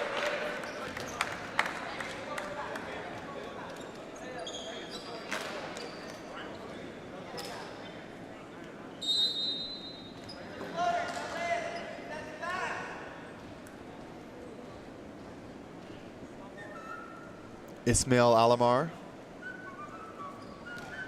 Float short, targeting Feliz. Montez uses the outside hand of Santiago, and Matt, I think that's a tale we've said one too many times today for such a big blocker. Get over the net. Just a really smart swing there by the left sider, hanging and waiting to see the block develop and then attacking the outside hand of Santiago's block.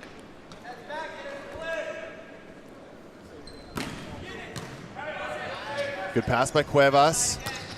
Wow, massive turn down the line. Huge point there for Giovanni Yanis. Yanis is having quite a set number 2 for the Pythons, has really brought them back in. Now just 3 points away from leveling this match at 1 set apiece.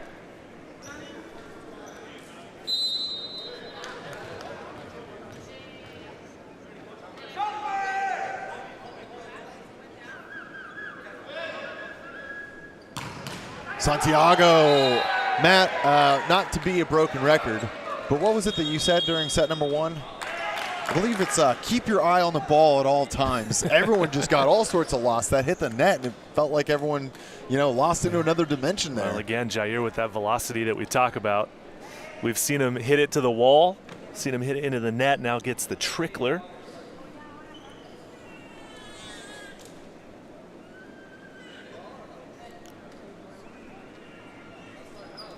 Well, certainly impressed to see how Pythons have answered back. And it's not really been on the back of Jair Santiago. I think his contribution has been steady and very good for the team. But I think we're starting to see a couple of the other guys. We're seeing the middle. We're seeing Morales getting involved there. We've seen Yanis now contributing offensively. So also less of the inopportune missed serves. I know they still had them, but timing is everything on when you're going to miss serves, who it is, and the way in which you're missing. So I think the service pressure from them looking pretty good right now. Yeah, the service game has definitely come alive for the Pythons, and as have their outside hitters, right? Yeah. Yanis has had a great set number 2, and the connection through the middle has been good for the Pythons here, so they're starting to play as if we expected them to play in this match day. And credit to Cuevas. He's been the target, and his passing hasn't been perfect, but he's really shorted up. He's getting a consistent 2-ball that they can set a lot of options out of, so that's what they need to see. Matadors now scrambling. Leva able to poke that one through, and again, Matt, critical of the block from the Pythons, just not disciplined. Just get over the net with your hands. You have to penetrate over the net to block the ball, and the Pythons had to do it in that one, and they didn't. Matadors were able to score. That double sub done once again here. Now we see Anguzola coming in, played with the Pythons in Event 1. There was a little trade going on during Events 1 and 2. So Antonio Anguzola, formerly of the OC Stunners, now formerly of the Puerto Rico Pythons, making a blocking move there on the right side. Villano, the new setter, to the outside, recycled but free-balled over. And Santiago paints that one into zone 1 with what with what might look like a normal swing for most people, is Jair's off speed. Yeah, he disguises that off speed as a full swing for some people, definitely. Yeah. Good pass from Medina. Anguzola with his first swing, targeting hard angle, but Python's able to bring it back. Nice dig by Feliz. Medina out of the back row. Santiago handles that one poorly. And a nice kill for the Matadors. But Matt, again, I still think too little, too late, down by 5, facing set point here in the second set.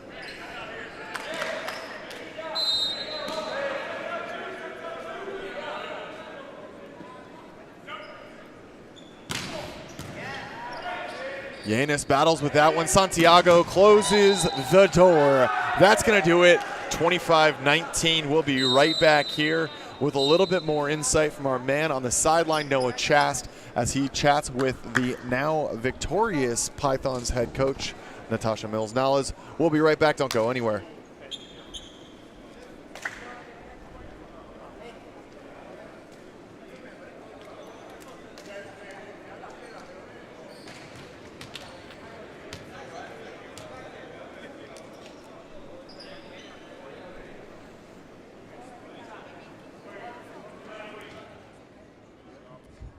Let me let's switch sides actually. I'm not poking Erica in the head with the microphone.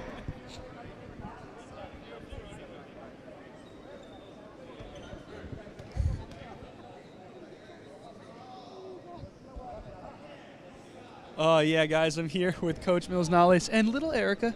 Coach, what changed in that second set from the first? They figured out what they had to do against the team, and they just brought the game plan on. What we're saying, we just changed the way that we were doing offensively, and that's our change in our service. Absolutely, and your service pressure and your offense from the pins and the middle definitely kicked it up to another notch. Who stepped up for you, do you think, individually? Who individually would you say maybe stepped up for your team? Step up for the team. I would say Genius stepped up, and Jair stepped out as well. Yeah, Genius and Pillow in the past, he stepped up a little bit, a lot more. Absolutely. Erica, anything to add? The mama. Just keeping it all internal, not sharing with us as the people, keeping it with the team. Thank you so much, Coach. Special luck. Guys, back to you.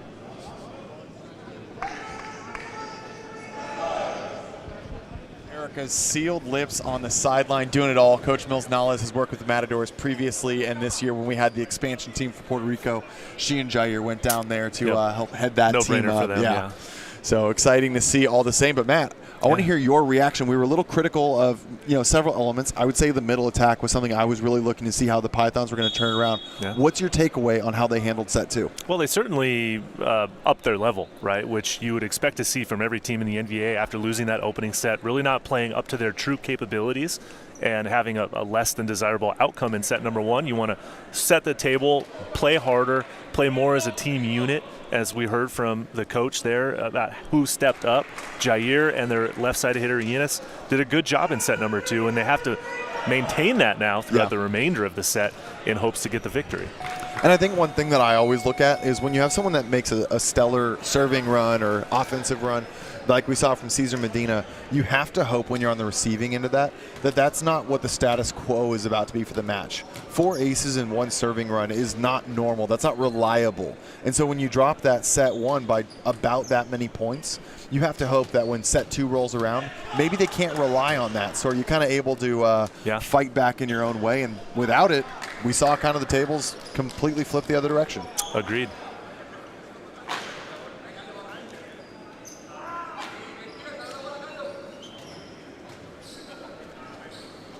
No changes in personnel from the side of the Pythons, no surprise there. And from the side of the Matadors, keeping it all locked down the exact same there. We did notice that they started number 5 there that last match.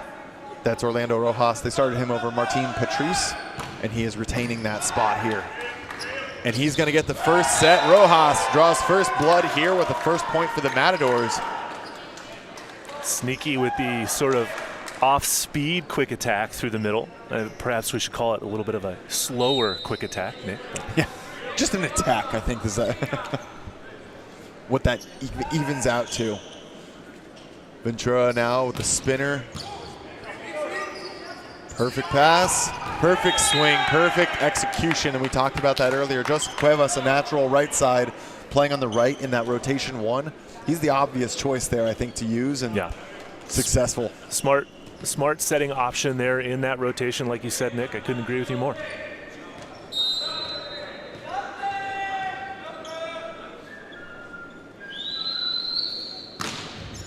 Cuevas back to the pressure on the service line. But Medina, unrelenting, the block just does not know what to do against him. That was a good move by the middle. He got his hands over, but it was the wing blocker that got tooled off the hands and out of play.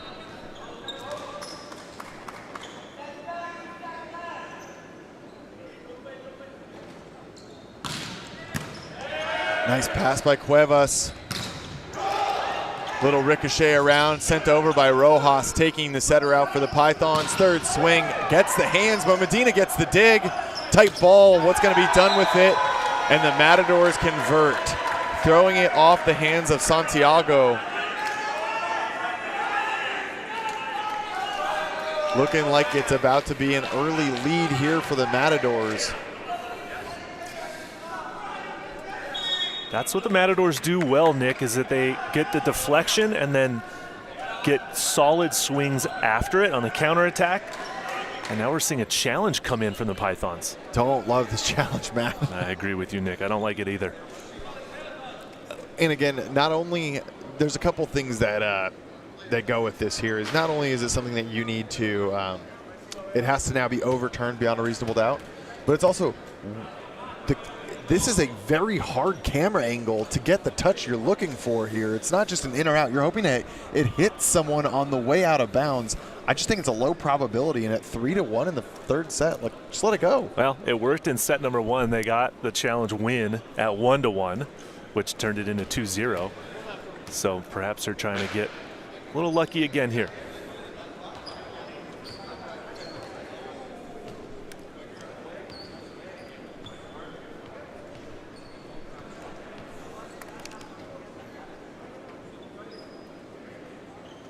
But Jair Santiago was adamant that he saw the ball go off of the Matador blocker and was just vehemently saying that he wanted to challenge it. You know, that's something also you expect when we talk about the when a lot of challenges come through. You see it even at the NCAA level, but there's a lot of expectation from coaches. You're trusting your players. That you only, you know, are you looking as a coach, you're looking at the macro part of the game. You may not even be looking at an individual touch, so you might not have any idea. So you're relying on your assistant coaches and your players that they saw what happened. And so this is where you have to really be able to trust that the guys, and a lot of times when there's that questionable play, watch the player involved in the coach, because the coach will just ask them, like, did he touch it? Right. And we saw at event 1 a couple times that players were saying, like, oh, I didn't touch that at all on a ball out. You should win every challenge if they have a block touch called against you, because your blocker knows what they did or didn't get. Absolutely. And we saw it go against them a couple times, and that's just a player immaturity thing. And in this instance, Jair was the blocker as the ball went off his hands going out of bounds. He thinks that he saw a touch off the block, and it's confirmed no touch on the Matador side. So it's an unsuccessful challenge. So back into the usage of the challenges. That means both teams have now used challenges. Pythons got their first one, lost their second. Matadors lost their first. So both have 2 remaining challenges. Medina will retain his serving run now. Picks up right where he left off, and Santiago, no approach, no problem. Too much physicality for the size of that block. Jimmy Montez and Rojas getting picked apart. You say physicality, I say just brute strength. No step close, jumps straight up and down and just whips that ball through the block.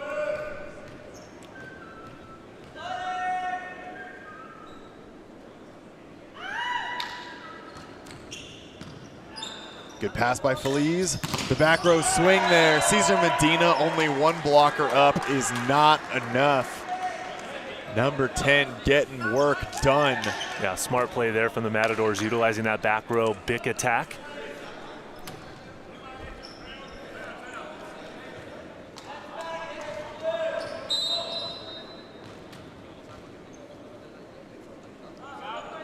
Rojas to serve.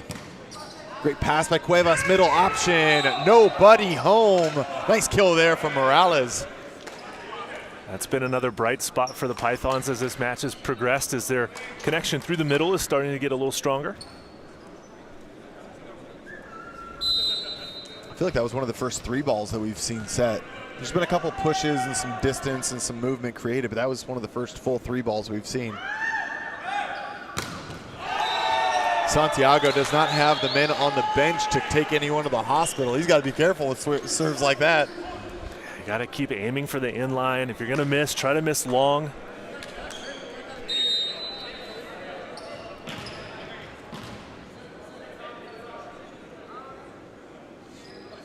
Leva to float. Santiago off the block, recycled. Pythons get another chance. This one's deep. It's going to be in the court, and Pythons play it. Another chance for Yanis. He tips, looks for the recycle, but the Matadors block is far too disciplined. Ventura and Olea get it done. Yeah, that second set to the left side was just a little too far off the net. Compromised his approach and couldn't get it past the block.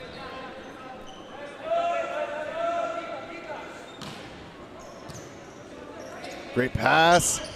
Middle connected attempt. Montez swinging for hands. No one home. Misses that one long. That's an unfortunate miss for the Matadors there. Jair Santiago laughing that he barely got out of the way before that one just took his head off. I mean, really, sometimes all you got to do is hit it at a player and you'll get the touch, and Jair's one of those guys. High ball to the pin, block covered. Olea goes back to Montez on the outside. Nice dig in the back row. A D-ball in transition, but the block return, Montez and Olea. You look at this Matadors team, and it's just proof that sometimes the size of the block is nowhere near as important as the discipline. Their hands are over the net every time, and if you're not taking an optimal swing, challenging them high, they are absolutely beating up the Pythons' offense at times. I couldn't agree with you more, Nick. You said it perfectly. Discipline beats size sometimes, and the Matadors are using their discipline to get the block points. That ball is in. Jimmy Montez scores it. And Matt, this is where you talk a little bit about the meta of the usage of the challenges. Pythons are going to be a little gun shy now to use another challenge that they're not certain about after that lost early challenge here in the third set. Because you got the rest of set 3 and at least set 4 that you need those challenges. Yep, you're absolutely right. Game management. Montez keeps it alive. Miscommunication from the blockers as Olea and Ventura turn and try to recover. But no easy points. The Matadors defense in full effect here. Seeing number 10 on your screen quite a bit today, and I don't think that's going to stop anytime soon. Clearly the all-star for the Matadors. Nice pass there. Montez now forces the overpass. Easy ball for the Pythons. Santiago swings and loses the handle on that one wide.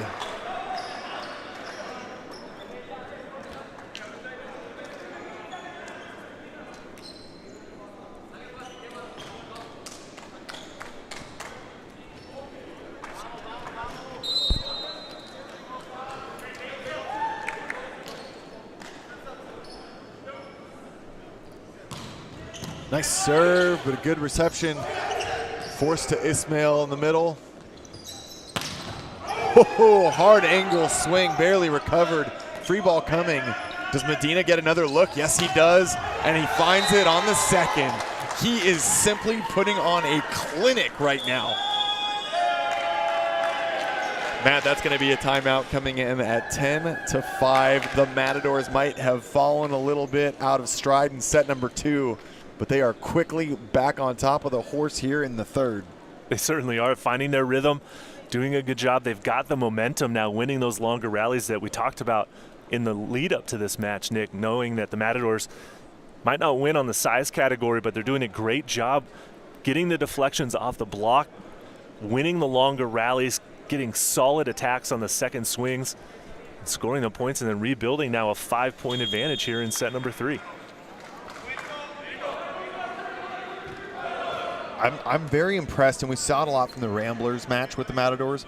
The amount of digs they get, that they're not optimal digs, but they're just balls not on the floor. And when your outsides hit as effectively as they are right now, anything that allows you to just throw a ball up, it's completely sufficient for this Matadors team. And you know, they put the onus on their opponent to stop that. And some teams are going to be able to, but until you are, I think you're going to be losing to the Matadors quite a bit. And there's an ace. Man, the timeout not working for the Pythons there. Ricky Olea wastes no time. Bouncing that one on the back line, 11-5. Nick, I was wondering during set number 2 why the Matadors had gone away from Joseph Cuevas, because he sacrificed some points in set 1. Looks like they're trying to go back to him now, but even though that jump serve sails through the inline, you have to find your service target, who you want to pick on, and the Matadors strayed away from that. It worked good for them in set number 1. Love to see them make that first serve in, though. Even if you're going to miss a second, get the ace. A little 1-for-1 is good by anybody's standards. Leva on the D-ball. Wow, puts some pressure on that one. Giovanni Yanez gets hit in the chest. Maybe not quite Jair Santiago level, but definitely approaching it. Enough speed and pace on that one to not get out of the way. And we haven't said his name very much, the opposite hitter for the Matadors, but a good swing that time. Off speed, going very short. Nicely taken by Cuevas. Able to find the middle. Another tight ball. Jousted, but Rojas taking care. Ismail Alamar just not able to handle that one. The Pythons have to cover their hitters. That's a prime example right there. Santiago has to be there to support his teammate.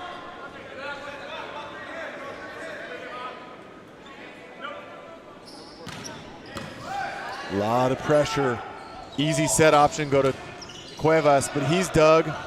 Santiago doesn't want to risk the overpass swing.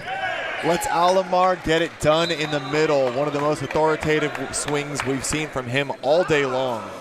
I like that swing from Alamar. There's a little frustration released on that ball, Nick, as he's had a hard time connecting with the setter throughout this match. Gonzalez finally gets him there after a good pass from the big opposite. Something that we saw, Pythons when they were at their very best playing against you guys in event number 1, their bench was loud, supportive, and chirping, and today I think they're really feeling the impact of having only one body on the bench. Yeah, they're a little thin on their support staff this weekend.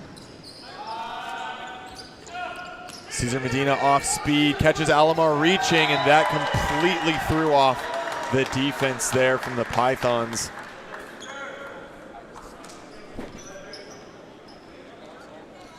Pacheco, the libero there, he had a good read. Yeah, he made a good move and probably was going to have a good play on that ball. Classic though, start yelling at the middles to stop reaching back.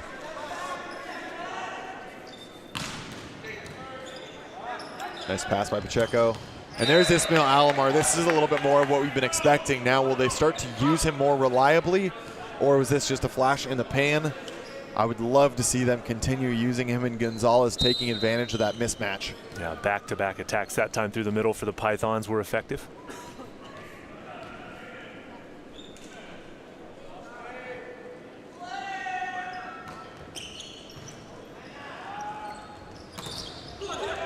Off blocker. Alamar's going to take this one to Santiago. Santiago gets blocked back into himself. Rojas steps in up with Jimmy Montez. Successful double block. Yeah, it was very disciplined. Again, we keep saying that word, Nick. The disciplined block pays off for the Matadors again against Santiago on that counterattack. It's funny, if there was one word that you had to describe what successful blocking teams are, I think discipline is that adjective. And right now we're seeing it from the side of the Matadors. Yanis. And that right there speaks to why it's so important to have your middle established. Alamar, 2 successful middle attacks. All of a sudden, they freeze the middle from the side of the Matadors. They have to respect that it could be going there. Easy kill on the outside.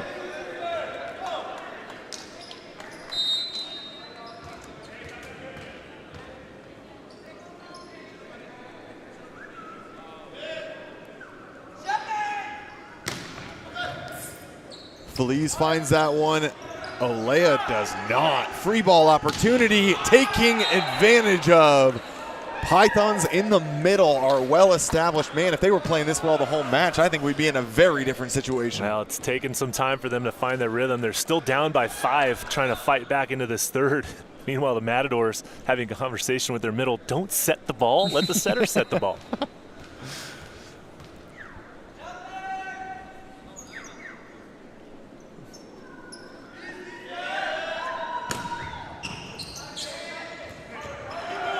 Montez out of system, gets covered off the triple block, swings again, nice dig by Cuevas.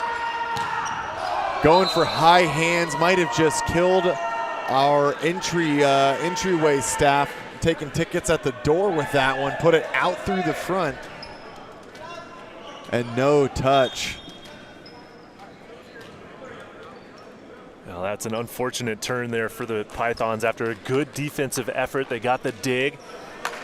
The counterattack just misses the fingertips of the block.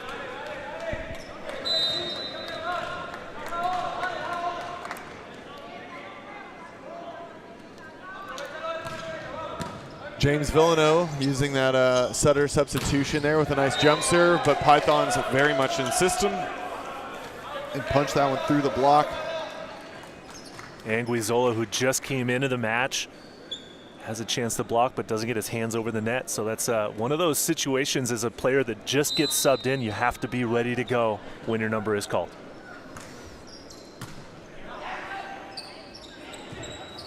Montez tries to get cheeky with it, but doesn't even get that one to the net hardly. Pythons pull to within 4 now. They have time here in this set if they can maintain the level.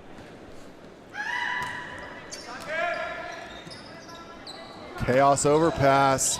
Picked up by Medina. Can they buy another opportunity here? Cuevas puts a little bit too much on that, but Feliz is ready. Angry Zola goes off speed. Pythons in full chaos mode. Lose that one and a free ball.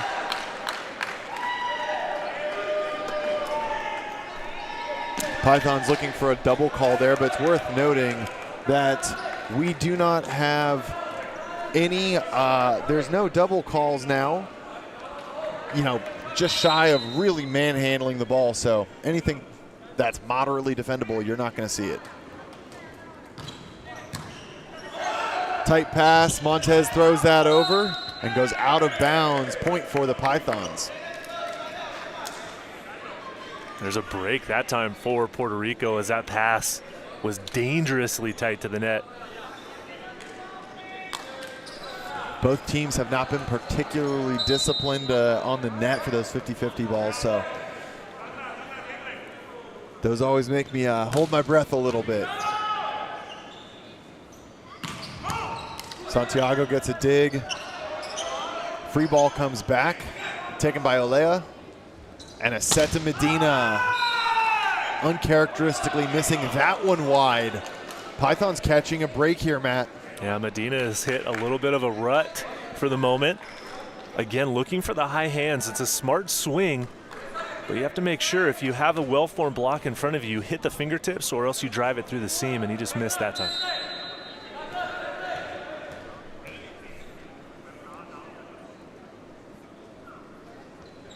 Morales with the jumper. Good pass by Medina. Into the middle, and Pythons all out of sorts, but they make it happen. Free ball coming back.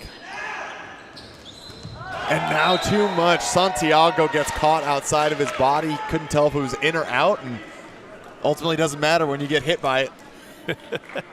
Always got to know where you are on the court. Down and ready position. If that ball comes up by your shoulders, you know it's going to be out of bounds. That one literally hit Jair right in the arm, so perhaps it was going to be in, but we'd like to see a dig out of that one. Yep, definitely would. Alea last serving run had an ace out of the timeout and missed to end it, so was playing a little bit of a game of solitaire. No one else really got to do a whole lot. See if he's able to do the same here.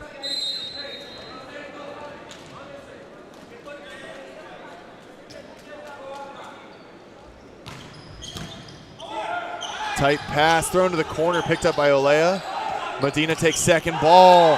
Thumb down by Rojas. Challenges the block with a little too much power. Rojas getting a nice chance and takes advantage of it. He's very springy.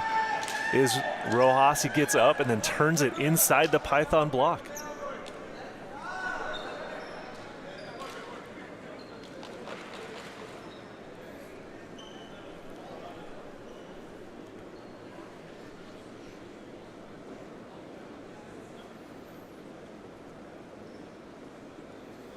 A little bit of a timeout here, see if they can regain some composure. And I think the big things are, you know, Pythons are playing great ball right now until things kind of start to go wrong in the point. When it starts to get chaos out of system, that's where Matadors have proven that they thrive. They are ready to play that out for 8, 9 different rallies. And Pythons, they're not really finding those tricklers off the net. They're not covering each other and finding that third out of system swing. And again, that goes back to that D word we've been talking about, Nick, about the Python in regards to the Matadors. Discipline. Quick set to the backside, nicely done. Jair Santiago, we haven't said his name enough, nearly on the offensive side of the ball for the Pythons. A great D-ball swing there. And once again, they're pulling to within 4, but they have to cut into this lead now. Here in the business into set number 3, Nick. Well, they know what the path ahead of them looks like. They've got to go +1 on every serve here, and they cannot just side out immediately. And Matt, I don't think you have to be a volleyball guru to know that that is not the way to start it off. Double sub undone, and the rules here follow international standards. So 1 in, 1 out means Antonio Anguizola and James Villano will not be returning this set. And Ventura as well as Leva are going to be finishing this one out. Great pass, opportunity for the middle, and taken advantage of well by Alomar. Nice kill by number 17. Alomar's been very effective as this match has progressed. It's something the Pythons will have to continue to utilize here.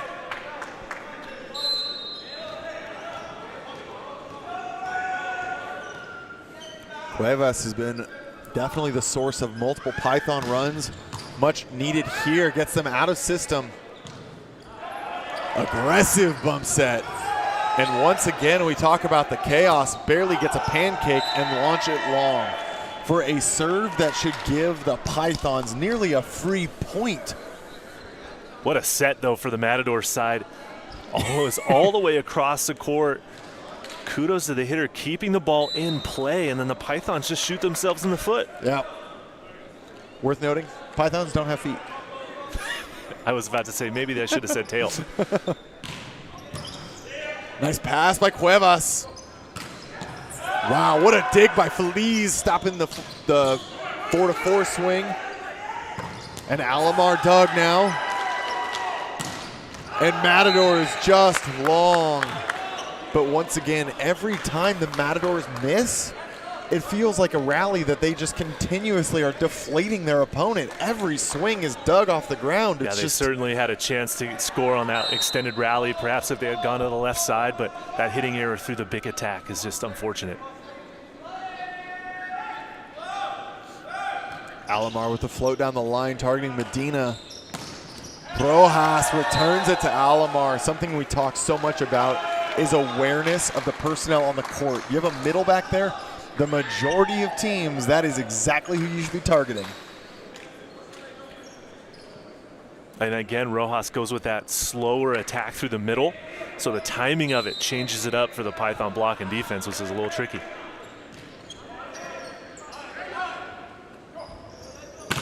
Santiago shut down by Leva straight away.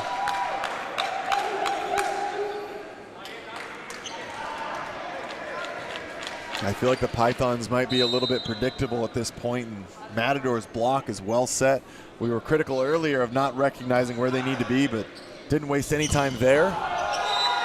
And a missed connection there to Morales. That's going to take us to set point here in the third. 24-17 in a lead that is far too large for Pythons to overcome, but their goal here is see if they can earn 2-3 points and get a little bit of momentum for set number 4. Have to imagine it goes to Santiago, and it does indeed, but he hits that one outside the pin. The Pythons look deflated. 2-1 by the Matadors lead. We'll be right back here in 2 minutes as we get ready for set number 4. Don't go anywhere.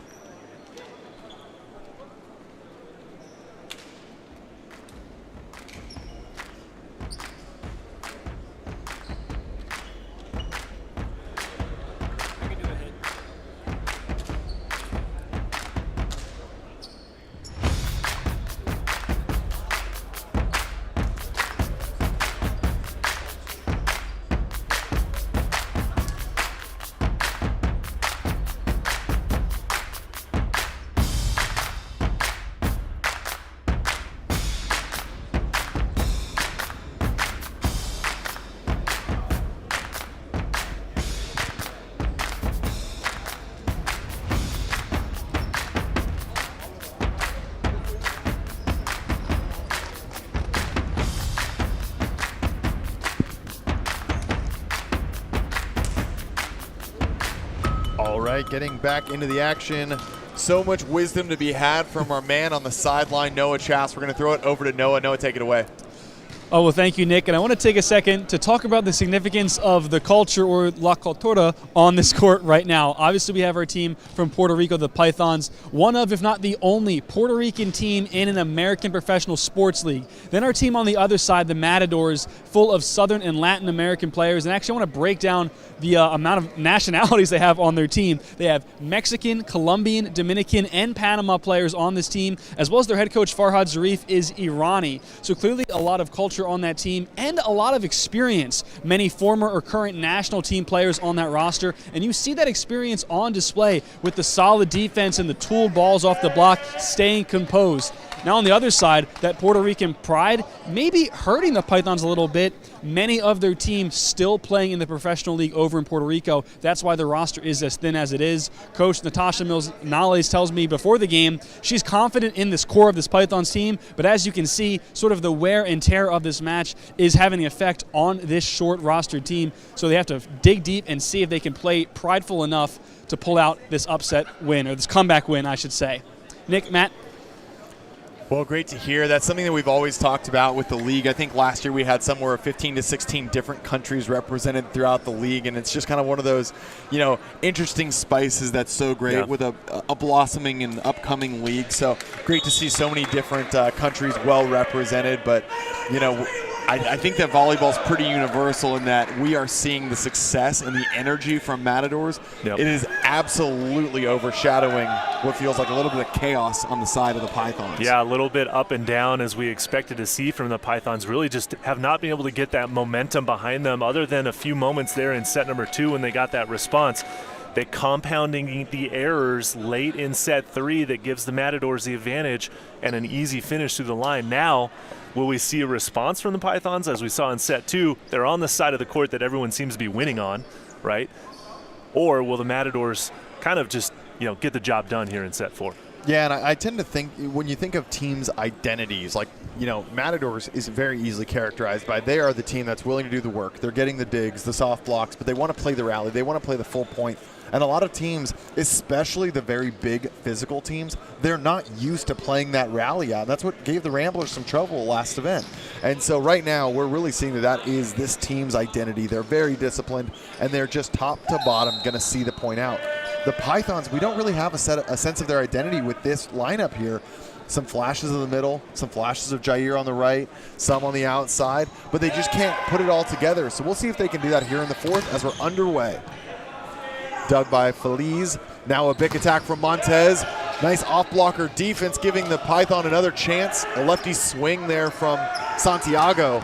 But now Medina, Doug to the outside. That one's going wide. Both teams throwing haymakers, and the defense was sound, but just too much from the side of the Matadors. And one thing for the Pythons, they don't have enough guys on their bench to really make any adjustments, which could change up the matchups. Yeah, they have a third middle with Ivan Fernandez over there, and other than that, what you see is what you got. Serve just long. Ventura looking for something else there.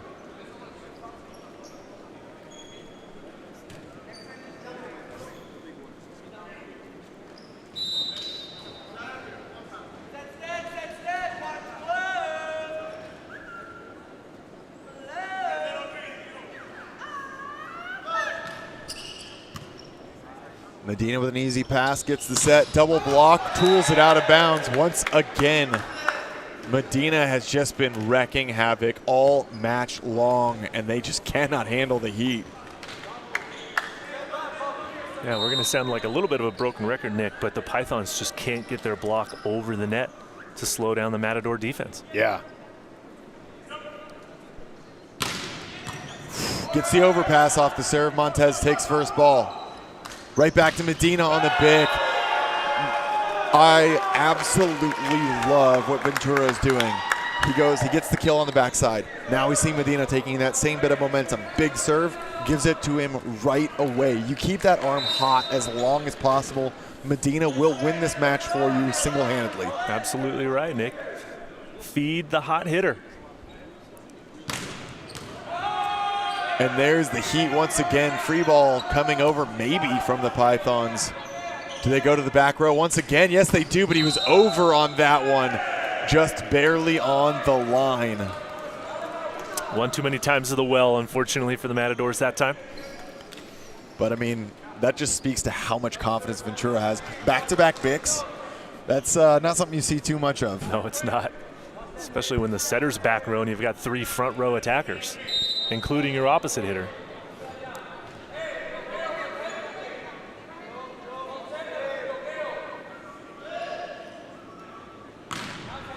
Santiago keeping that one alive, not putting too much extra on it. Rojas goes for the thumb down cutback, does not find it though.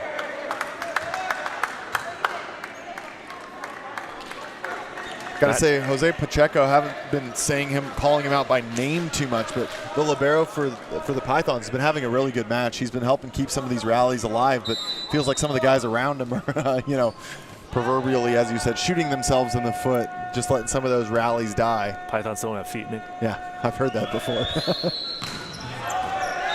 Santiago sends that one long.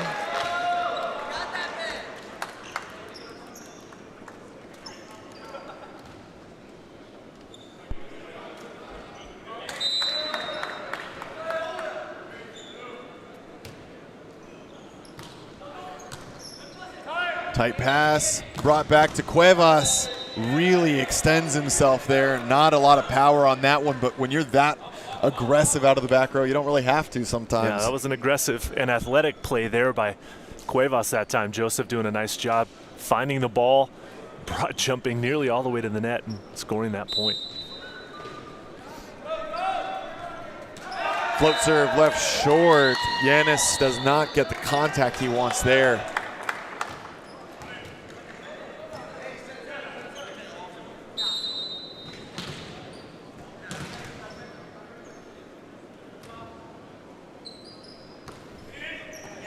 Leva with an easy float, but just gets the better of Cuevas, but Cuevas tries to swing out of it.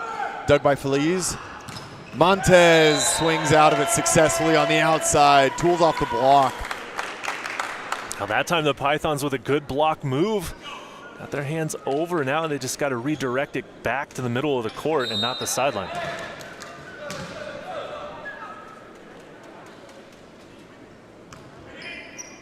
Leva challenges with a short float. Santiago dug on the D-ball. Cesar Medina ready for it. Matadors return in kind. Santiago with the dig. Oh, there it is. Tight set is what dreams are made of for Cuevas. Huge kill from the outside, number 15.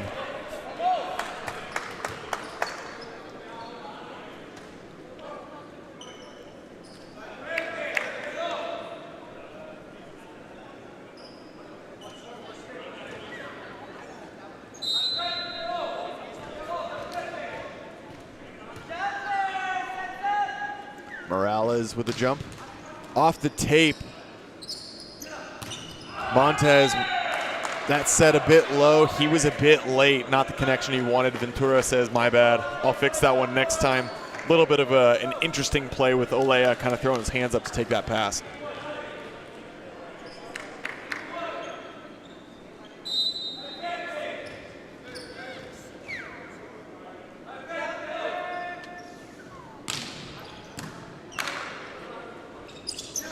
Montez swings into the angle. Disciplined play there from Cuevas. Free ball given back, and Cuevas gets another chance and takes advantage of it. And Joseph Cuevas is getting warmed up, it looks like, 4 sets into the match. All of a sudden, he's producing some points for the Pythons on the left side. It feels like every set, a different Python decides it's his turn to really come and excel, and they're just struggling to do it all at once. It'd make them very dangerous if they were able to put it together as a team unit for an entire set. Nice dig. Santiago tries to put that one to the outside. No double call. Santiago finds the second touch again. Paddled over Montez with a stab to keep it alive. Now with a swing recycled. Feliz takes ball number 2. And Medina has to roll it. Out of system, out of control. And that one's outside the court. Alomar misses on a bit of a tip throwdown. That's got to be automatic when you're that big.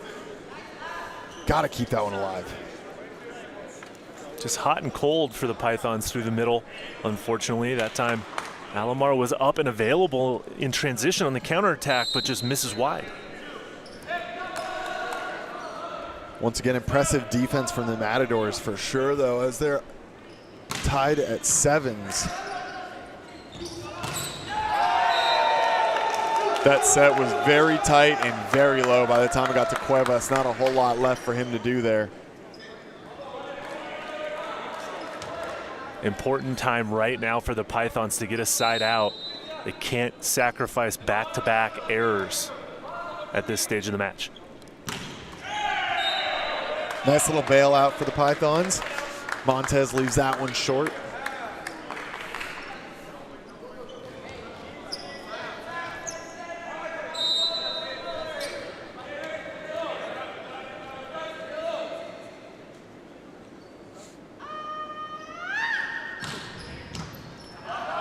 Tight pass, it's gonna go over, but Ventura's front row, so no infractions. Santiago swings, puts enough pace on that one. It's blocked out the back of the court. Not something you see all too frequently. Jair, we've been talking about how powerful he is, the velocity at which he attacks the ball, that time off the block and through the inline. Another example.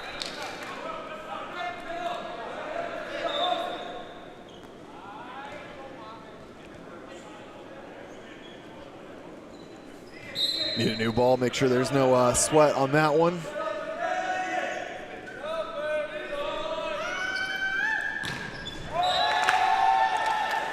A little bit of a bizarre toss. I don't know what just happened, but that was either on top of his head, but no approach line. I don't know. There was something weird about that, Matt. Couldn't really see it from where we are, but the ball slipped in his hands. Oh, is that what it was? We'll go with that? Yeah. Is that the play? That's the play outcome? It's a bad toss. Oh, nice dig there, keeping that one alive. Santiago's gonna get this third ball. Jimmy Montez's entire defensive move was to dive out of the way. A touch was called, and the Matadors have challenged. And Matt, I want to throw it back to something we talked about earlier. This is the one where the Matadors, if they're saying they didn't touch it, this should be a free, if they're all agreeing to challenge, this should be just a free point back. Right. But if someone touched it, this is where you're going to get lectured. Like, exactly right, Nick. You don't want to be that player on your team that claims no touch, and they go to the challenge system, see the touch as it brushed off your shoulder, oh man, and then lose the point. You just look like an absolute clown when that happens. Like it's an entire lack of self-awareness when that happens. It's just, and like we said, that management of how many challenges you have, it's so important to keep track of. Yep. And so if they're, you can't afford to lose those. I think Noah's got some insider information for us. Well, Nick, as you were saying, I went over to the Matadors huddle, and they affirmed, they said, no, we did not touch that ball. And so, as you mentioned, they're not going to lie to each other. They're not going to waste a challenge in that sphere. And so that whole huddle agreed. And even their teammates, they looked at each other and said, he said no touch, I ride with him. Well, there it is, and it's one of those things that's important to hear because sometimes you'll see the body language tells you very directly, like, no, I didn't touch it. You get inside those huddles, and they're like, all right, guys, they're going to see a touch on this one, so just be ready to run it back, talk a little bit about your offensive schemes, and you reset for the point. And so that's frequently what a lot of these conversations look like inside is, guys laughing and joking, but they're setting up what that next play looks like because they should know.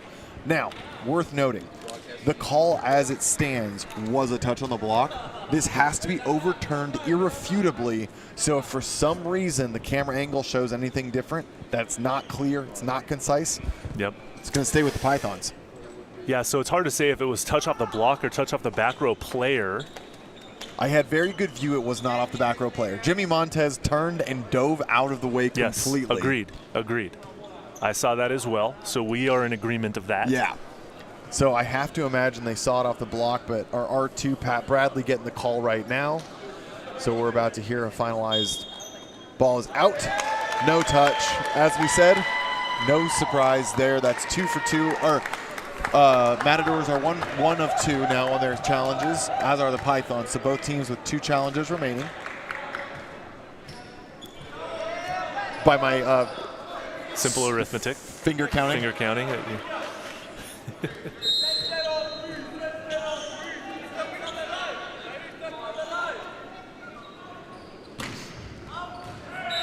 Olea sends that one long, and that's the other thing is sometimes those challenges, though, they act as, a timeout and works against you, having to go serve after that. Yeah, it's a tough turnaround for sure.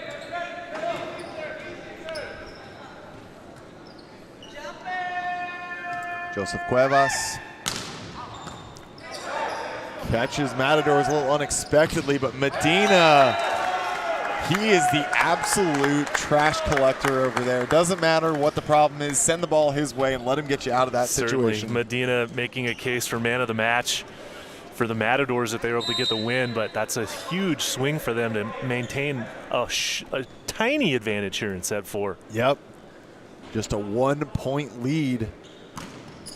Ventura aggressive, and he gets it. Game ball touches over here in the score booth for the team all around.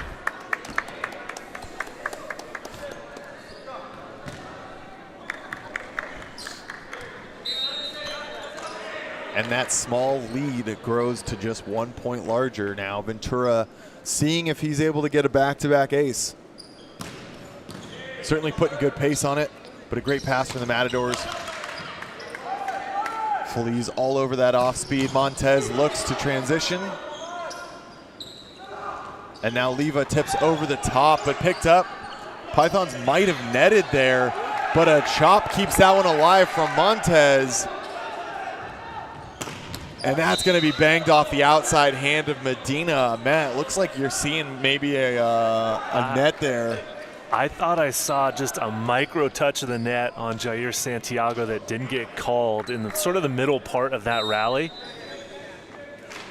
No challenge comes in, though. It's a smart no challenge. It was hard to catch. So. Yeah.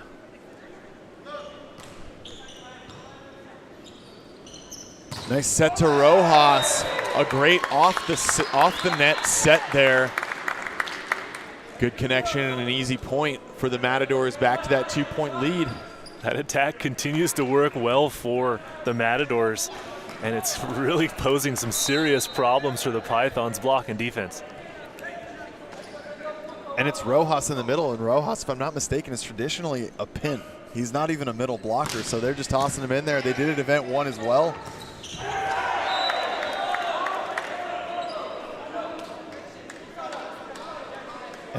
I wish I had a better angle, but if I'm not mistaken, that was Montez stepping into block middle. I'll see it here again just in 1 second, but that looked like Montez might have made a blocking switch with Rojas. You like to see the Matadors kind of switching it up, utilizing their personnel as best as possible, get that matchup that they want at the net. Yeah, that was Montez. They put him in the middle so that they got Rojas on the outside. Montez, one of those guys that he's just played so much volleyball. He's comfortable in a variety of situations, but Jair Santiago missing his second serve in the net during this set alone. Yeah, and at this stage of the match, the Pythons need him to be making his serves.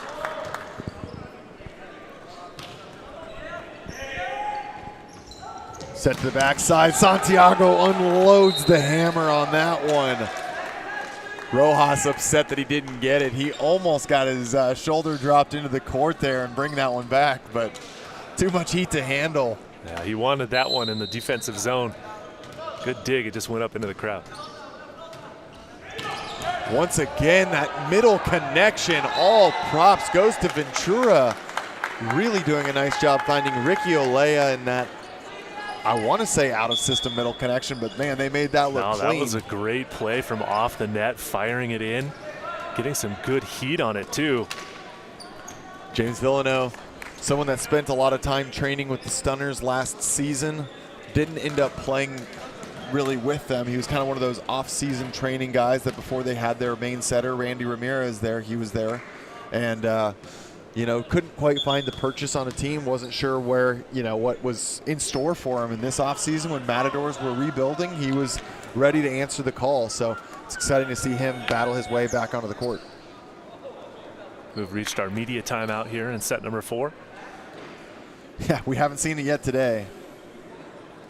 So many early timeouts as someone's kind of kicked the door in and really opened up an early lead, but, you know, this one's staying neck and neck, 15-13, but right now, pressure is definitely on the Pythons to see if they can get a solution, because anytime they string those 1 or 2 together, it feels like that, you know, errors are soon to follow and they just kind of lose traction right away. Yeah, as we've been speaking about the entire match, these ebbs and flows, right? But unfortunately for the Pythons, their errors continue to mount. Yeah. Right? And they're not able to capitalize on their point scoring chances. Where they do score the point, they usually are following it up with a service error, right? Yeah. Or a side out right out of the gates. They're not scoring multiple points in a row. And unfortunately, sometimes they've been giving up multiple points in a row. Yeah, it goes back to what we heard from the Matadors coach. They were talking about the importance of that first serve and can we extend leads, can we create pressure? And set 2 aside where they were a little bit weaker on the service line, it feels like that's been the entire mantra that's really dictated the pace of this game. Villanova is going to be back there serving once again, number 9.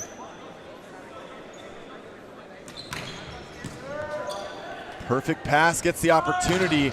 Oh, the lights are out on that one. Antonio Anguizzola, Ricky Olea. Tight pass like that at this level of play is frequently a great way to just get clamped. And there it is, Antonio Anguizzola talking some trash through the net. He and Cuevas, longtime friends.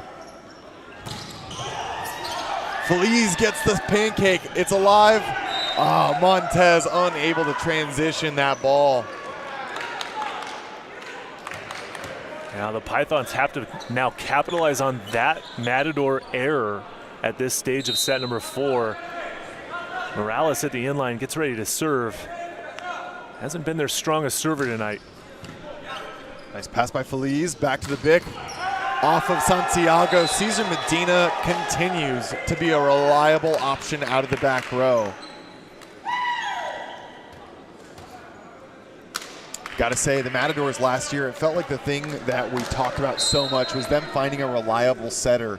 And if Ventura is the guy that they've got running this ship, they are in a good spot for what's to come this year.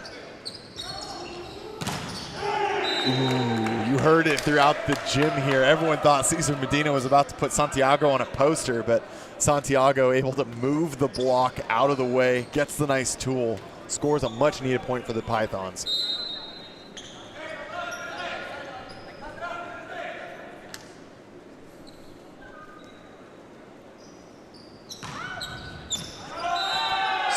Serve called in, confirmed by the bench and the coach.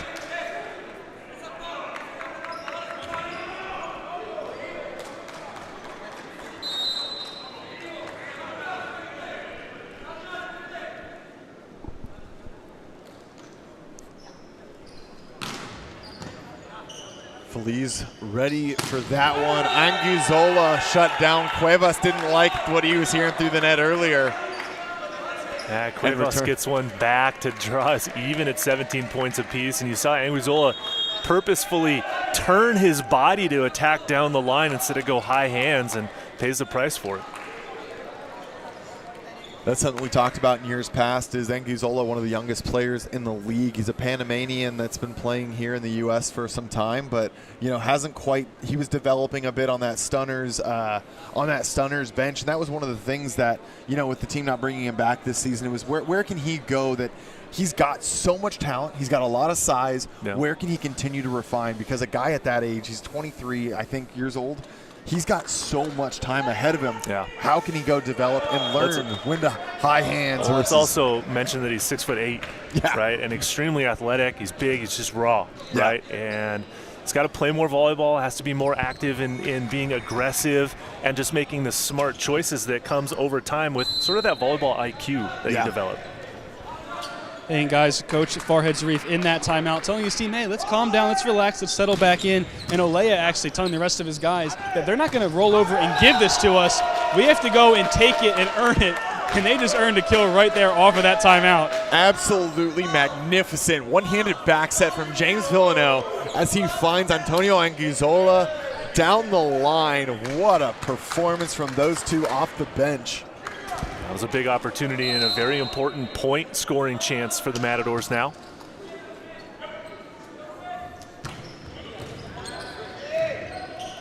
High ball to Cuevas, and he delivers. Once again, showcasing rotation 1 is not a problem for the Pythons, having a second opposite on the court.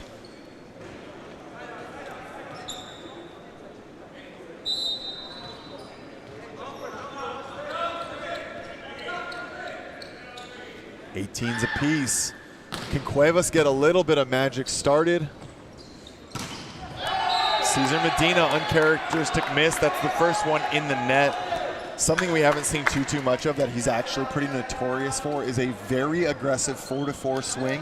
Went for it there, but left it a little short. And with that, Pythons, I think, with their first lead of the set.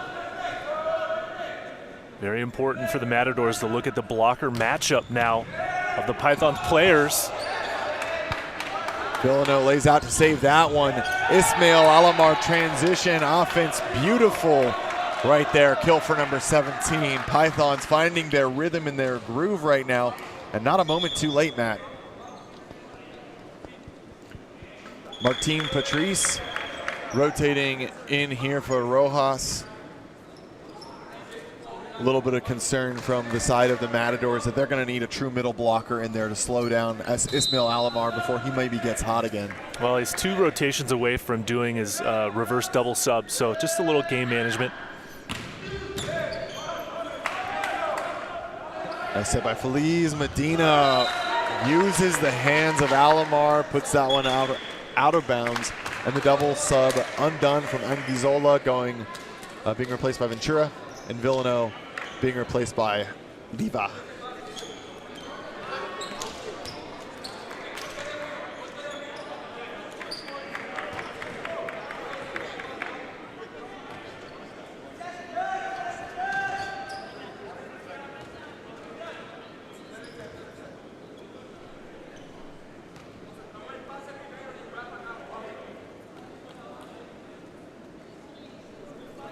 Little resolution here on the scoreboard, just getting worked out before we're back underway. Matt, it feels like, we've seen the Pythons be so streaky. They find their groove and then they fall right back out of it. Right now, it feels like they're kind of in it. See if they can ride this one out and maybe take us to a 5th set. Yeah, we'll see. They're 5 points away. Great pass once again. Backside Santiago. There it is, the man that we've been waiting to see step up in clutch moments. Well, that's an unfortunate turn there for the Matadors. It was a great deflection off the block, but then the back row defender in area 6 went with one hand, and the ball careened off it out of play. So now a 2-point advantage for the Pythons here, looking to force the 5th set, Nick. That would be a crazy turn of events based on how some of these have looked. Just when you remove the score, it doesn't feel like an even game. But man, I think either team has a real good chance. Medina blocked back, one blocker up. That's Morales. No problem for him. And all of a sudden, the Pythons a 3-point decisive lead. Or am I reading that scoreboard wrong? Apologies. They're still down. Pythons are up by 3. Okay, yeah, we've got different scoreboards in here that are going different directions. So Pythons +3 on that.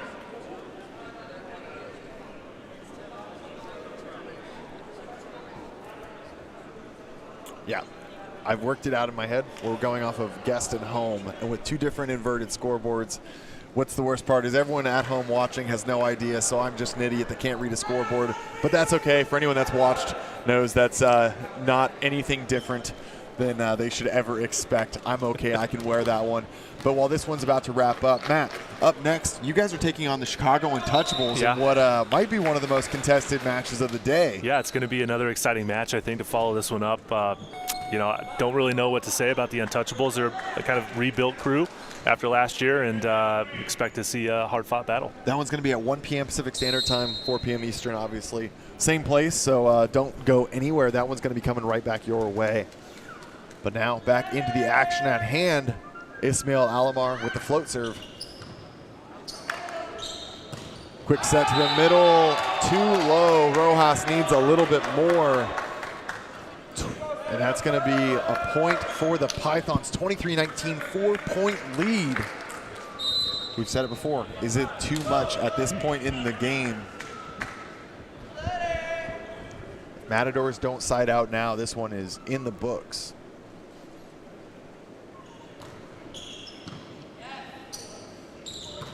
They go back to Rojas, but he finds the connection there. Ventura wanting to error correct that connection right away and not let his hitter linger on that misconnection.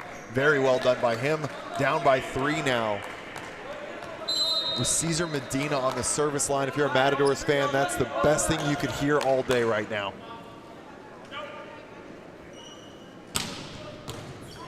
Big serve, chaos. Cuevas tries to find it. Never came back. May not get statted as an ace in the book, but it's as good as one on the court, and that's going to force a timeout from the Pythons. Matadors answering back brilliantly. Matt, that's one of the things that I look at is, you know, how do the big-time players step up? And when you see some of these teams that are brand new or some of these rebuilt teams, who's going to really emerge as the person you look at? Matadors last year, we looked at Jacob Vanderbeek, Eric Beatty as kind of their two go-to names. Both those guys now joining the Ramblers. It's looking like Cesar Medina is making a very strong case for himself to be that guy. Yeah, he certainly is. He's having a great match, although the Matadors have made a couple of attack errors here late in the match, and especially late in set 4. But yeah, Medina has had a great match so far. He's got a couple of aces, but now he needs them more now than ever. Yeah. It doesn't matter if you play a couple clean sets, if you're making the errors at a time where it's really just, you know, putting you in a tough spot. But that's not an error at all. The ace from Medina coming through in the most clutch moment. A timeout to ice him, and he answers back brilliantly. Pythons have Cuevas passing it middle back. I think Medina sees a target right there. Yeah. Oh, he catches Cuevas. Target acquired, 23-23. Medina gets both timeouts called from his service pressure alone. Pythons might be looking, you know, trying to be patient and calm on the outside, but man, if I'm Joseph Cuevas on the inside, my wheels are turning. You are clearly the target. Time to get a problem solution, and I don't know what that is. I mean, the only things that the Pythons can do is they can move Jair back to pass, so they have 4 passers, which creates more seams. Correct. Or you move Cuevas back out of the formation, but then you leave more gaps for Medina to hit. You know, we've talked about it a little bit. The overall, like how impressed we've been with Jose Pacheco, the libero. Maybe this is the time you just let him really. You give him. He's got to be passing half the court right now. And then Yanis taking the majority of the rest of it. But I don't see any adjustments there. And if I'm Cesar Medina, that means green light. Hammer it again. One opportunity. Blocked back Matadors. They put us on match point at 24-23. Leva Rojas putting it all down right there.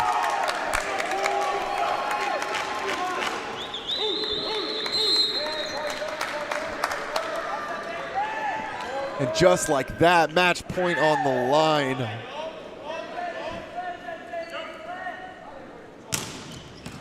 Medina, a good pass for the Matadors. They go to Santiago. He swings long, and that's the game. Matadors from 1923, a 6-point run, 25-23. An absolutely heroic comeback. And if you weren't a fan of the Matadors after 2 massive wins back-to-back, they've got to be on your radar now. Wow, Matt, Nick, what just happened? Unbelievable. And that pushes the Pythons in the toughest division in the league to 0-3. Man, what an effort at the end of the match by Medina and the Matadors. Unbelievable. What a run by that man. That was absolutely incredible. Cesar Medina, absolutely our man of the match on that one. But before we get too far into Cesar, I do want to acknowledge 2 people that we didn't talk about as much and that are easy to go as unsung heroes. And that's Ventura, the setter, as well as Feliz, the libero. Feliz was doing a very consistent job in serve receive. He picked up multiple digs throughout the in transition there. Yep. But Ventura, not only was he executing well in terms of the physical set, but he knew exactly what he wanted his offense to look like. Yeah. And he just did a great job. Their usage of the back row attack from Medina, Yep. it was timely, it was efficient. even those off the net set 3 balls. I mean, you're a middle. You love that when Yeah, you see no, that setter. It was a really well-rounded performance by the Matadors all match long. Well, we're going to hear a little bit more from that man of the match now. That's back-to-back man of the matches in 2 massive, what some might call upsets, but maybe it's just business as usual. Noah, take it away.